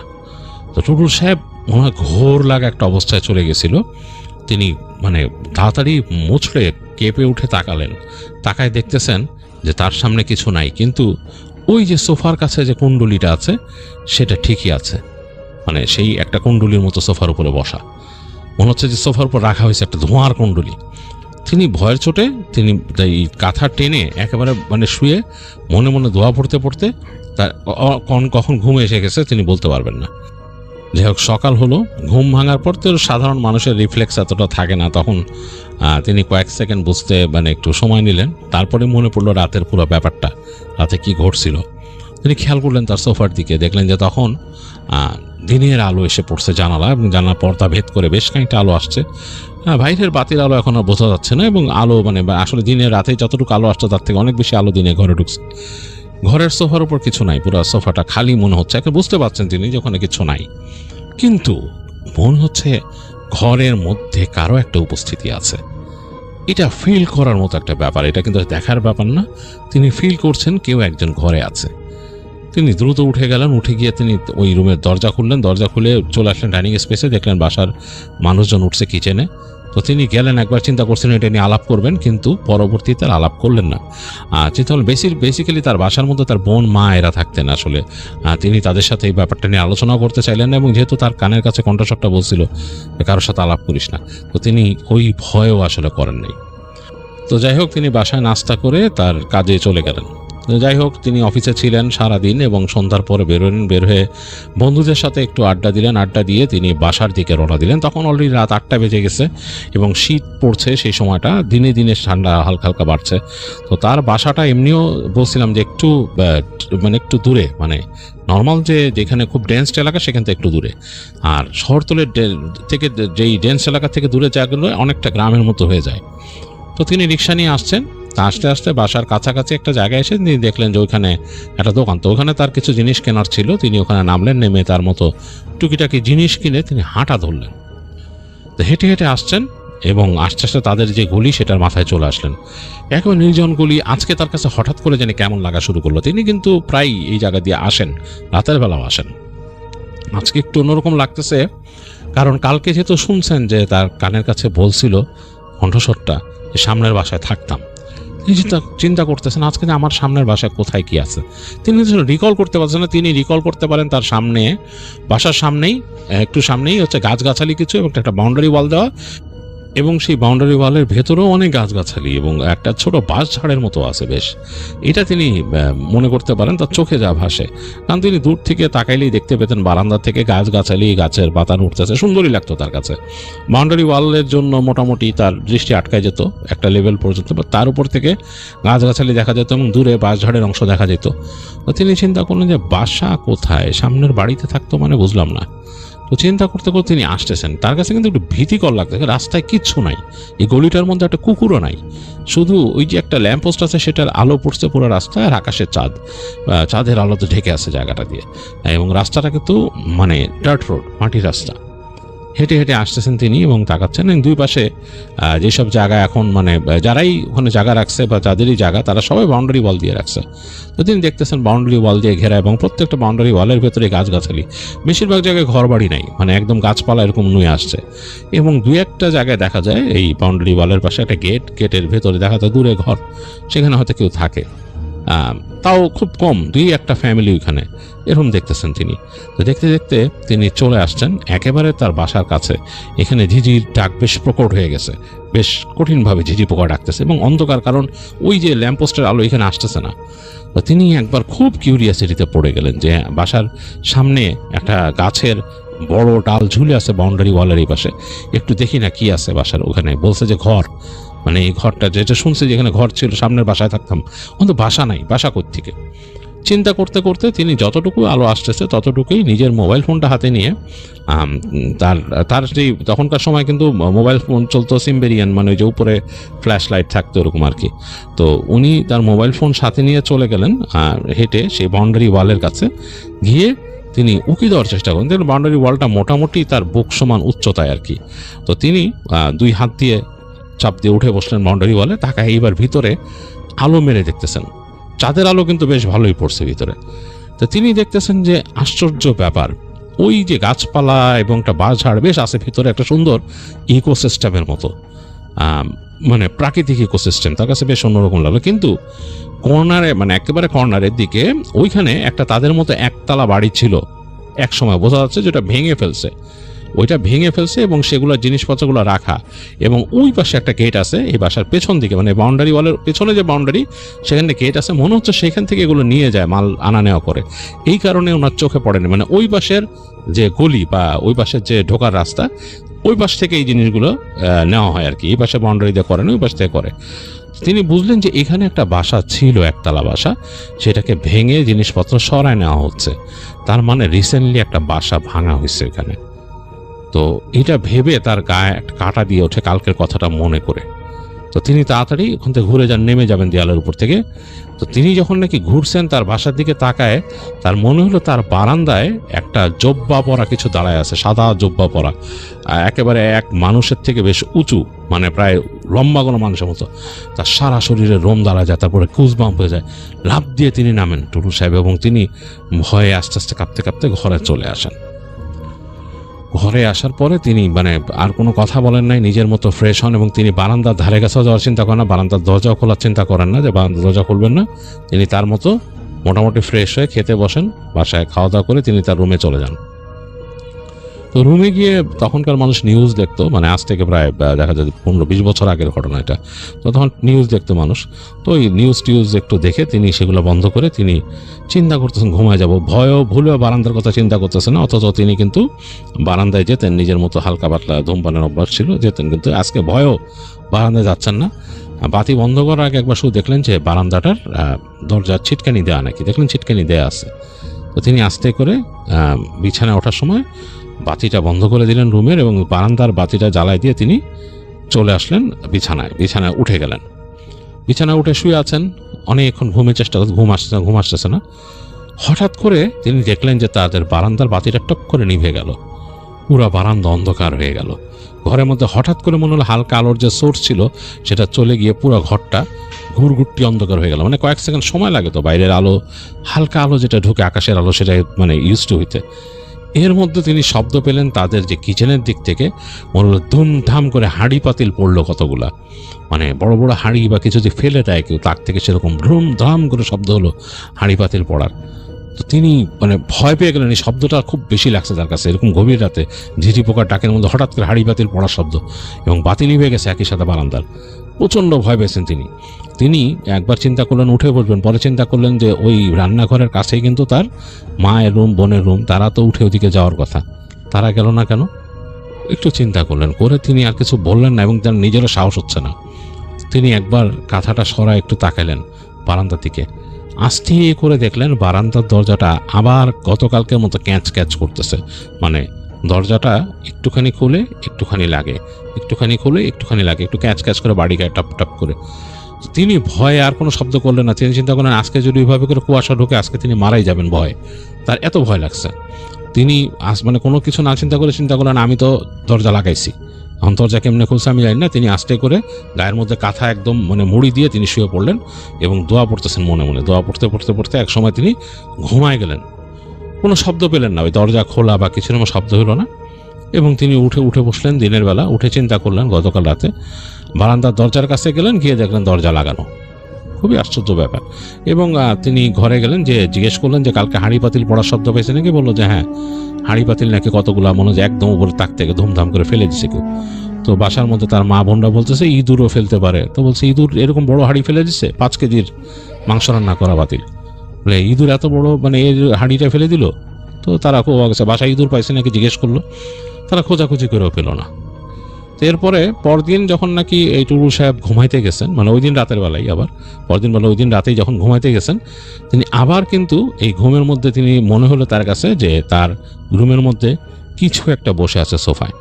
ওই ভয়ে তিনি ওরকম কাঁথা মুড়িতে দোয়া পড়ে ঘুমায় গেলেন। তো এরপরে এরকম একটা জিনিসই চললো বেশ অনেক দিন, তার কাছে মনে হতে থাকলো তার বাসায় কারো প্রেজেন্স আছে, তিনি ভয়ে কাউকে বলতেছেন না যে তার মা বোনরা ভয় পাবে, তিনি কারোর সাথে আলোচনা করতেছেন না। তিনি বুঝতে পারছেন বাসায় কিছু একটা প্রেজেন্স আছে এবং তিনি চিন্তা করতেছিলেন যে কাকে বলবেন, তাকে যেহেতু নিষেধ করছে কাউকে বলতে না, আবার ক্ষতি হয় কিনা। তিনি এটা শুনছেন যে অতি প্রাকৃত ব্যাপারে কারোর সাথে আলাপ করলেও ক্ষতি হলেও হতে পারে, এরকম তিনি চিন্তা করতেছেন। তো এরকম চলে গেল প্রায় 2 সপ্তাহের মতো চলে গেল। 2 সপ্তাহের মতো চলে যাওয়ার পরে তিনি এই জিনিসগুলো তিনি ফেস করতেছেন, যে মনে হয় যে তার ঘরেই কেউ একজন আসে, আর তিনি থাকতেন সামনের রুমটাতে। তো 2 সপ্তাহ মতো চলে গেল। তো একদিন রাতে তিনি ঘুমাতে গেছেন, তো ঘুমের মধ্যে তিনি সেই আধো জাগরণ একটা স্টেটে ছিলেন, তখন পুরো ঘুমায় যান নাই। এই সময় ঠিক সেই কণ্ঠস্বরটা শুনলেন তার কানের কাছে, একদম মোলায়েমভাবে ভারী। তাকে বললেন, তার ভালো নাম ধরে বললেন যে তোমাদেরকে অনেক ধন্যবাদ, তোরা আমাদেরকে থাকতে দিছিস কয়দিন, আজকে চলে যাচ্ছি, আমাদের থাকার জায়গা ঠিক হয়ে গেছে, আর তোদেরকে বিরক্ত করব না। এই কথাটা শুনলেন এবং শোনার পর তিনি যে উঠে যাবেন তা না, তার আরো ভয় লাগলো। আসলে কণ্ঠস্বরটা নাকি এমন ছিল যেটা শুনলেই ভয় লাগে, শরীর একদম অন্যরকম হয়ে যায়। তো যাই হোক, তিনি আবার চুপচাপ চোখ বন্ধ করে পড়ে থাকলেন এবং ঘুমায় গেলেন। তো এইভাবে রাত পার হয়ে গেল, দিন হলো, সকালবেলা। তো তিনি ঘুম থেকে উঠেই ফিল করলেন যে পুরো পরিবেশটা একটু ভিন্ন মনে হচ্ছে, বাসাটা হালকা মনে হচ্ছে অনেক। এবং তিনি কিছু বললেন না, ওই দিনের মতো তিনি বের হয়ে কাজে গেলেন। যখন আসার সময় তো অবশ্যই ভয় লাগছে, রাস্তাটা তিনি ওই ভয়টা ফিল করছেন। আসার পর বাসায় এসে আজকে আর কিছুই ফিল করলেন না, বাসাটা খুব হালকা মনে হচ্ছে, বারান্দাটাকে স্বাভাবিক মনে হচ্ছে নিজের কাছ থেকে, মন থেকে। এবং রাতের বেলা তিনি আর সেই যে এর মাঝখানে কিন্তু যে কয়দিন ছিল প্রতিদিনই তার কাছে মনে হয়েছে বারান্দার দরজাটা এরকম খুলতে লাগতো হালকা। আজকে দেখলেন যে দরজায় কোনো সমস্যাই নেই, দরজায় যেরকম সেরকম, এবং বাতি জ্বলতেছে, সব নর্মাল আর কি, যেভাবে তিনি রাখছেন সব একেবারে অ্যাজ ইট ইজ ছিল। এবং তার মধ্যে ওই ফিলটাও ছিল না তার ঘরের মধ্যে কেউ আছে। তো যাই হোক, তিনি যথারীতি নিয়ম মতো ঘুমাইলেন। ঘুমায় পরদিন তিনি সকালে উঠে পরিবারের সবার সাথে একটু গল্প করতে বসলেন টেবিলে বললেন যে আজকে তোদেরকে তার বোনকে বলতেছে যে আজকে একটা ঘটনা বলবো, তোরা শোন, এরকম একটা ব্যাপার আমার সাথে ঘটছিল এবং আমি এরকম। তো তার বোন খুব চুপ করে থেকে বললো কি আমার সাথেও ঘটছিল। তার মা বলল যে আমার সাথেও ঘটছে, এরকম যে এই কানের কাছে কণ্ঠ শোনা এই ব্যাপারটা, এবং সবাইকেই নাকি বলছে যে কাউকে বলতে না, এবং এই জন্য কেউই শেয়ার করে নাই। এবং এই বলার কারণেই তারা হাঁড়ি পাতিল পড়ার পরে কেউ আর যায় নাই রান্না করে হয়। এবং ঠিক যেইভাবে টুরুল সাহেবকে বলে গেছে যে তারা চলে যাচ্ছে, একইভাবে নাকি সবাইকে বলে গেছে যাওয়ার সময়। খুবই আশ্চর্য ব্যাপার, এবং এই কারণে ওই দিন তারা সবাই শেয়ার করে দিছে। এবং যাই হোক, এরপর থেকে নাকি টুরুল সাহেবদের বাসায় আর কোনো সমস্যা হয়নি, এবং ওই জায়গায় পরবর্তীতে আস্তে ধীরে মানুষ আরও বাড়ি তৈরি করছে, ওই যাদের প্লট ছিল বিভিন্ন মানুষ, এবং এখন একটু আলোকিত হয়েছে, ল্যাম্পপোস্ট আরও কাছায় চলে আসছে। তো এই ছিল সাকিবুর রহমানের শেয়ার করা ঘটনা। কেমন লেগেছে আপনাদের কাছে জানাতে ভুলবেন না। আমাদের কাছে জানাবার ঠিকানা হচ্ছে odbhutur@gmail.com, odbhoore@gmail.com। ঠিকানা একই আছে, পাঠিয়ে দিন আপনার ঘটনা, পাঠিয়ে দিন আপনার কোনো এক্সপিরিয়েন্স, অথবা আপনার জানা কোনো মিথ বা লেজেন্ড, অথবা আপনার পরিচিত জনের কাছ থেকে কোনো ঘটনা যদি শুনে থাকেন সেটি পাঠিয়ে দিতে পারেন সেই মানুষটির কনস্ট্যান্ট নিয়ে। এখন চলে যাব পরবর্তী ঘটনায়। যাবার আগে একটা জিনিস শেয়ার করবো, আরেকটা জিনিস বলেছিলাম যে শেয়ার করবো, যে মিরাজ সম্পর্কে। যে মিরাজ বলতে যে এই মরুভূমির মরিচিকা মিরাজ, এটা বলেছিলাম যে অনেক সময় জিনের মুভমেন্ট, এটা আমরা কিন্তু মিরাজের মতো দেখি, যেরকম চলাফেরা। এটার একটা ছোট্ট ঘটনা আছে, আমি অনেক আগে এটা রেডিওতে বলেছিলাম, আজকে আবার বলি। আপনারা অনেকে কিন্তু বলেছেন যে বাবু ভাই রেডিওর ব্যাপারগুলো একটু শেয়ার করবেন আমাদের সাথে, সে রেডিওতে যেগুলো বলতেন সেগুলো আবার শুনতে চাই। এটা আমার মনে আছে, আমি হয়তো বলেছিলাম রেডিওতে। তো আমার মামার সাথে ঘটা, আমার সেই মামা এখন নাই পৃথিবীতে, তিনি চলে গেছেন পৃথিবী ছেড়ে, তার জন্য আপনারা দোয়া করবেন। অ্যাকচুয়ালি আমার 3টা মামা চলে গেছেন পৃথিবী থেকে, এবং খুব শর্ট টাইমের মধ্যেই তারা চলে গেছেন। আল্লাহ তাদের বেহেশতে নসিব করুক। তো এই মামা, তিনি আমার খুব ক্লোজ ছিলেন। আমার সবচেয়ে ছোট মামা, আমার বয়সে ডিফারেন্সও কম আমার সাথে অনেক। তো তিনি বলেছেন রাতের বেলা ওনার যে ময়লার যে গার্বেজ ব্যাগটা, তিনি বাসার থেকে উপরের ফ্ল্যাট থেকে একদম নিচে নিয়ে রেখে আসতেন নিচে। তো একদিন উনি এরকম গার্বেজ ব্যাগ হাতে নিয়ে যাচ্ছেন নিচে, তো তার বাসার থেকে বের হয়ে তিনি একটা সিঁড়ি নিচে নেমে গেছেন, এবং এইখানে দ্বিতীয় সিঁড়ির কাছে বাতিটা যে ছিল সেটা ফিউজ হয়ে গিয়েছিল। তার নিচের সিঁড়িতে বাতি ছিল, ওপরে আর নিচে বাতি আছে, মাঝখানের ফ্ল্যাটটার সামনে লাইট ছিল না, ফিউজ হয়ে গিয়েছিল। তো মামা দেখতে পাচ্ছেন যখন নেমে যাচ্ছেন সেকেন্ড সিঁড়ির কাছে আর কি, যেই ফ্লোরটাতে বাতি নিভানো, সেখানে দেখছেন বাসার সামনে ময়লার যে একটা রাখা, এই ছোট্ট গার্বেজের মতো রাখা, তো সেখানে নিষেধ ছিল সবার জন্য, জাস্ট বলা হয়েছিল যে গার্বেজ প্যাক করে বেঁধে ওইখানে রেখে দিতে পারেন, কিন্তু নিজ দায়িত্বে নিচে দিয়ে আসবেন। কিন্তু তারা মনে হয় এটা দেয় নাই। তো মামা দেখতেছে গার্বেজের যে বিনটা সেটার সামনে একটা ওই যে মিরাজের মতো, মানে মিরাজ কি বুঝতে পারছেন তো, যে মরুভূমিতে অথবা রাস্তায়, পিচ ঢালা রাস্তা, অনেক দূর থেকে আপনারা দেখবেন একটা মরিচিকাটা হচ্ছে মানুষের কাছে মনে হয় একটা জলাধার, মানে মনে হচ্ছে যে পানির একটা উৎস বা একটা বেশ পানি জমে আছে এক জায়গায়, পানি মানে উথাল পাথাল করছে, কিন্তু আসলে ওখানে কিছু নাই। এটা হয় আসলে জলীয় বাষ্পর সাথে আকাশের আলোর একটা রিফ্লেকশন ঘটে সেই বাষ্পর মধ্যে, এবং এই ফলে দেখা যায় মিরাজটা। এবং ওই জিনিসটাই মনে হচ্ছে একটা মিরাজ, হালকা হালকা আলোতে উনি দেখতেছেন একটা মিরাজের মতো, এবং সেইটা একটা বিড়ালের মতো শেপ, একটা বিড়াল, বড় আকারের বিড়ালের মতো শেপ, একটা মিরাজের মতো জিনিস, মানে অস্পষ্ট টাইপের একটা ধোঁয়াটা জিনিস, বিড়ালের মতো আকৃতি বসে আছে সেই গার্বেজ ক্যানের কাছে, এবং মুখ দিয়ে কিছু একটা করতেছে সেই গার্বেজ। এবং তিনি খেয়াল করলেন হালকা আলো আধারিতে, কারণ উপরের আলো আর নিচের আলোতে হালকা আলো আধারি হয়ে গেছে শ্রীঘর ওই জায়গাটা, তিনি এতটুকু আলোতে দেখতেছেন ওই গার্বেজ ব্যাগের মুখ কিন্তু খোলা, এবং কিছু একটা করতেছে। উনি যখন নাকি সিঁড়ির মাঝখানে চলে আসছেন, ওই সিঁড়ি থেকে এই সিঁড়িতে, তাকে ওই জিনিসটা বুঝতে পারছে ওনার উপস্থিতি, এবং সেটা তাকাইছে ঘুরে আমার মামার দিকে। তিনি বুঝতে পারছেন মাথা ঘুরে যেভাবে তাকায়, জাস্ট লাইক মনে হচ্ছে সেই মিরাজের মানে ওই যে জলীয় বাষ্প মতো জিনিসটা ঘুরে ওনার দিকে তাকাইছে, তাকায় একটু সরে গেছে গার্বেজ ব্যাগের ওখান থেকে। তা আমার মামা তিনি দোয়া পড়তে নামতেছিলেন, নেমে ওই সিঁড়ির ওই জায়গাটা আস্তে করে পার হয়ে তিনি নিচে চলে গেছেন। গিয়ে তিনি তার মতো গার্বেজ ব্যাগটা রাখছেন, রেখে আবার যখন উঠে আসতেছেন তিনি দেখেন যে ওই জায়গায় ওই জিনিসটা আবার গার্বেজ ব্যাগের মধ্যে মুখ দিয়ে কিছু একটা করতেছে, ঠিক সেম জিনিস, একটা মনে হচ্ছে জলীয় বাষ্পর আকৃতির একটা বিড়ালের মতো। তো তিনি আবার দোয়া পড়তে উঠছে, এবং একইভাবে ওনাকে দেখে ওটা সরে গেছে, ওখান থেকে একদম কর্নারে চলে গেছে। উনি উঠে যখন আবার নিজে সিঁড়ির কর্নারে গেছেন, দেখতেছেন যে ওইটা আবার ফিরে আসছে গার্বেজ ক্যানের ওইখানে, এবং তিনি আস্তে আস্তে করে তাড়াতাড়ি দ্রুত তিনি বাসায় যে ঢুকে যান, সালাম দিয়ে দোয়া পড়তে বাসায় ঢুকে যান মামা, বাসায় গিয়ে অজু করে ফেলেন। তো এই হচ্ছে ব্যাপার। এবং আরও অনেকে কিন্তু এই জিনিসটা আমাকে বলছে, বিদেশেও বলছে, অনেকেই দেখছে এরকম উডসের পাশে, আমি ফ্লোরিডাতে অনেকের কাছে শুনছি যে তাদের উডসের কাছ থেকে তারা এরকম দেখছে যে জলীয় বাষ্পের মতো কিছু একটা মুভ করে চলে গেছে। এবং আমি নিজে মেরিন ড্রাইভে একটা কিছু চলতে দেখছিলাম, যেটা বলছে মনে হচ্ছে পানির মতো, মানে একটা ট্রান্সপারেন্ট ব্যাগের মধ্যে যদি পানি নেয় কেউ, এবং সেই পানিটা যদি মানে যেরকম ট্রান্সপারেন্ট হবে, একটা ব্যাগ ভর্তি পানি, প্লাস্টিকের ব্যাগে যদি পানি নিয়ে আপনি পুরো রাস্তার একটা অংশ কভার করে দেন, ওইটা ছিল গরুর আকৃতির প্রায়, যদি হয় আপনার দৃষ্টির সামনে, কিন্তু আপনি দেখছেন ট্রান্সপারেন্ট, কিন্তু একটা ঘোলাটে ভাব, ওইটাও কিন্তু একটা মিরাজের মতোই প্রায়, এরকম কিছু মুভ করে চলে গেছিলো, এবং আমার মোটরসাইকেল স্টার্ট বন্ধ হয়ে গেছিলো ওই জায়গায়। এটা কিন্তু আমি নিজেও এরকম দেখছি। তো এই হচ্ছে ওই জিনিসটার ব্যাখ্যা, যেটা আপনাদেরকে বলছিলাম, যে অনেকে কিন্তু দেখেন মরুভূমিতে, দেখেন এছাড়াও অনেক জায়গায় দেখেন যে এরকম কিছু জিনিসের চলাফেরা, যেটা একটা ধোঁয়ার মতো ট্রান্সপারেন্ট কিছু মুভ করে যাচ্ছে, বা জলীয় বাষ্পর মতো, মানে যে জিনিসটা আপনারা দেখতে পারেন রাস্তায়, মরুভূমিতে, বালিতে, গভীর ইসে।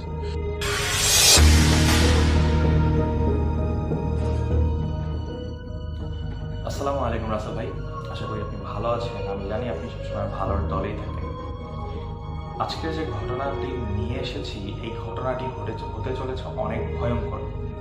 আমার নাম মোহাম্মদ আরিফ আহমেদ। আজকের ঘটনাটি আমি বলছি লালমনিরহাট থেকে, এবং আজকের ঘটনাটি আমাকে যিনি পাঠিয়েছেন তার বাড়ি রংপুর থেকে 40 থেকে 45 কিলোমিটার দূরে। তো কারণবশত সে তার এলাকার নাম আমাকে প্রকাশ করেনি, তো তার এলাকার নামটি প্রকাশ করেনি, এবং তার নাম হলো রফিক, এবং তার বন্ধুর নাম হলো সজীব। ঘটনাটি মূলত রফিক আর সজীবের সাথেই ঘটেছিল। তো ঘটনাটি যেভাবে ঘটেছিল আমি ঠিক সেভাবেই বলছি। ঘটনাটি বলার আগে আমি একটি বিষয় বলে নিই। ঘটনাটি যেখানে ঘটেছিল সেই জায়গাটির নাম ছিল মরামাঝির ঘাট, এবং এই মরামাঝির ঘাটকে নিয়ে অনেক হন্টেড ঘটনা রয়েছে এবং ভয়ঙ্কর ঘটনা রয়েছে, যেগুলো ঘটনার সাক্ষী এলাকাবাসী। তো সজীব আর রফিক খুবই সাহসী ছেলে ছিল, এবং তারা মাছ ধরতে খুবই পছন্দ করত, এবং তারা দুজন একসাথেই যেখানে সেখানে মাছ ধরতো বর্ষাকালে। তো এই মরামাঝির ঘাটটি ভয়ঙ্কর হওয়ায় সেখানে কেউ যেত না, এবং সেখানে রাতের বেলা কেউ যেতে ভয় পেত। এবং সজীব আর রফিক এরা ভয় না পাওয়ায় এরা সিদ্ধান্ত নেয় যে সেখানে তো বড় বড় মাছ পাওয়া যায় এবং সেখানে কেউ যায় না, চল আজকে আমরা দুজন সেখানে গিয়ে মাছ মারব। তো এরা দুজন করে কি, সেখানে যাওয়ার উদ্দেশ্যে বের হয় এবং তারা একটি জাল, একটি টর্চ লাইট এবং মানে মাছ রাখার জন্য একটি বড় একটি পাতিল বা বড় একটি কিছু নিয়ে সেখানে রওনা দেয় এবং তারা সেখানে পৌঁছায় দেয়। মরামাঝি ঘাটের সেখানে গিয়ে তারা তাদের একটি নৌকা ছিল, তারা সেই নৌকাটি নেয় এবং নৌকাটি নিয়ে তারা নদীর মাছ বরাবর যায়। তো সেখানে মাছ মারতে মারতে হঠাৎ সেখানে খুব ঝড়ো বৃষ্টি আসে এবং তারা মাছ মারতে শুরু করে। এক পর্যায়ে তারা ঝাঁকি জাল বলে, যেটা ঝাঁকি জাল ফেলছিল। তো 2-3 বার ঝাঁকি জাল ফেলার পর তারা কোনো মাছ পায় না এবং তৃতীয় বা চতুর্থবার যখন তারা ঝাঁকি জাল ফেলে, জালের মধ্যে হঠাৎ খুব নড়াচড়া অনুভব করে। তারা মনে করে যে বিশাল বড় একটি মাছ আটকেছে, যার কারণে এত নড়াচড়া করছে এবং জালটি টেনে তোলা সম্ভব হচ্ছিল না। রফিক এবং সজীব মিলে জালটি খুব টানতে থাকে, কিন্তু টেনে তোলা সম্ভব হচ্ছিল না। পরে দুইজন খুব জোরে টানার ফলে জালটি উপরে আসতে শুরু করে। উপরে আসতে আসতে হঠাৎ রফিক লক্ষ্য করে জালটির মধ্যে একটি মাথা উঠে এসেছে এবং এই মাথাটি তাদের দিকে তাকিয়ে আছে। এটি দেখে রফিক খুবই ভয় পায় এবং সজীব দেখলো যে যে মাথাটি উপরে উঠে এসেছে তার চামড়া পচা এবং গলা এবং তার চোখ দুটো, তার চোখের যে সাদাটি এটি নেই, তার চোখ দুটো নেই এবং তার চোখের জায়গা দুটো একদম কালো হয়ে রয়েছে, মানে গর্ত। এটি দেখে তারা দুজনেই খুবই ভয় পেয়ে যায় এবং তারা সাথে সাথে সূরা কালাম করা শুরু করে। ঠিক সেই পর্যায়ে অবয়বটি বলে ওঠে, তোরা আমাকে কেন জাগাবি, আজকে তোদের আর নিস্তার নেই। এদিকে প্রচুর পরিমাণে ঝোড়ো হাওয়া এবং বৃষ্টি, আর অন্য পর্যায়ে দেখা যাচ্ছে যে এরকম একটা পরিবেশ, এরকম একটা অবয়ব পানি থেকে উঠে এসেছে এবং তারা এক পর্যায়ে সূরা কালাম পড়তে শুরু করে এবং তারা বুঝতে পারছিল না কি করবে। ঠিক সে পর্যায়ে পানি থেকে বুদবুদ ভেসে উঠছিল এবং তারা এটি দেখে খুবই ভয় পেয়ে যায় এবং সেই মাথাটি সহ আরো কিছু মাথা নৌকার 4 সাইডে ভেসে উঠতে শুরু করলো।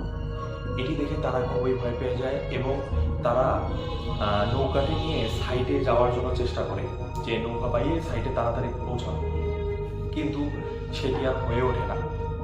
তারা যে বৈঠাটি নিয়ে এসেছিল সে বৈঠাটি নৌকাতে ছিল না, কেউ একজন সেই বৈঠাটি সরিয়ে ফেলেছে। তাদের আর বুঝতে দেরি থাকে না কি ঘটনা ঘটছে। ঠিক সেই মুহূর্তে তারা যে নৌকার মধ্যে ছিল, ঠিক সেই নৌকার মাঝামাঝি অবস্থায় কিছু একটি খুবই সজোরে আঘাত করতে শুরু করে। আঘাত করতে করতে এক পর্যায়ে নৌকাটি ফুটো হয়ে যায় এবং পানি ঢুকতে শুরু করে এবং এদিকে বৃষ্টি এত পরিমাণে হচ্ছিল যে নৌকা প্রায় ডুবি নৌকার উপর অনেকগুলো পানি জমেছিল। তারা খুবই চেষ্টা করছিল সাইডে যাওয়ার। ঠিক সে পর্যায়ে সজীব করে কি নৌকা থেকে লাফ দেয়, দৌড়ে এসে নৌকা থেকে লাফ দিয়ে পারে যাওয়ার চেষ্টা করে, কিন্তু সেখানে কিছু একটি তার পা ধরে টেনে তাকে ডুবিয়ে ফেলে। এটি দেখে রফিক খুবই ভয় পেয়ে যায় এবং সে কি করবে সে বুঝে উঠতে পারে না এবং সে এতটাই ভয় পেয়ে যায় সে নৌকার মধ্যেই অজ্ঞান হয়ে যায়। এবং পরবর্তী দিন রফিক নিজেকে আবিষ্কার করে নদীর সাইডে, মানে বিলের সাইডে, এবং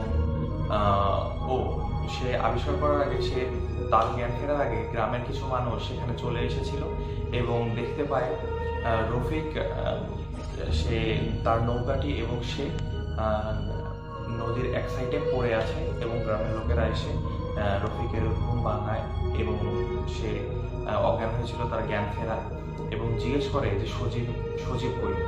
তখন সে বলতে শুরু করে যে সজীবকে খুঁজে পাওয়া যাচ্ছে না, আপনারা সবাই দেখেন। তো ঠিক সে সময় গ্রামবাসীরা সেই বিলটার চারপাশে খোঁজা শুরু করে এবং খুঁজতে থাকে যে সজীব কোথায়, কিন্তু সজীবকে আর খুঁজে পাওয়া যায় না। পরবর্তীতে রফিককে বাড়িতে নিয়ে যাওয়া হয় এবং তার কাছে পুরো ঘটনাটি শুনতে চাওয়া হয় এবং সে পুরো ঘটনাটি খুলে বলে যে তাদের সাথে কি কি ঘটেছিল। গ্রামবাসী এটি শুনে তার উপর প্রচুর রাগ প্রকাশ করে যে তুমি সেখানে কেন গিয়েছিলে, তোমার তো সেখানে যাওয়ার কথা না, সেখানে সবাই যায় না, সেখানে বিভিন্ন ধরনের সমস্যা, তারপর তুমি কেন গিয়েছিলে। তো পরবর্তীতে সজীবকে আর খুঁজে পাওয়া যায়নি। বিভিন্ন মানে রফিক বিভিন্ন ধরনের সমস্যায় পরবর্তীতে সম্মুখীন হন এবং রফিক বিভিন্ন ধরনের মানসিক সমস্যার সম্মুখীন হন এবং তিনি অস্বাভাবিকভাবে আচরণ শুরু করেন। তিনি এখনও সুস্থ হয়ে ওঠেননি। গ্রামের কিছু কবিরাজ এসে তাকে দেখার চেষ্টা করেছিল, কিন্তু কেউ তাকে সুস্থ করতে পারেনি এবং বিভিন্ন ধরনের হাসপাতালে নিয়ে যাওয়া হয়েছিল, সে এখনও সুস্থ হয়ে ওঠেনি। তো রাসেল ভাই এই ঘটনাটি আমাকে শেয়ার করেছেন তারই এলাকার একজন, যে আর কি তাদেরই মূলত কমন ফ্রেন্ড। আজকের ঘটনাটি আপনাদের কেমন লাগলো অবশ্যই কমেন্ট বক্সে জানাবেন এবং আজকের কোন ঘটনাটি আপনাদের সব থেকে বেশি ভালো লেগেছে সেই ঘটনাটি আমাকে জানাবেন এবং আপনাদের কাছে যদি আরও কোনো ঘটনা থেকে থাকে তাহলে অবশ্যই আমাদেরকে শেয়ার করবেন। আপনাদের ঘটনাটি আমরা শেয়ার করব। আজকের ঘটনাটি আমি এখানে শেষ করছি। আল্লাহ হাফিজ। আসসালামু আলাইকুম।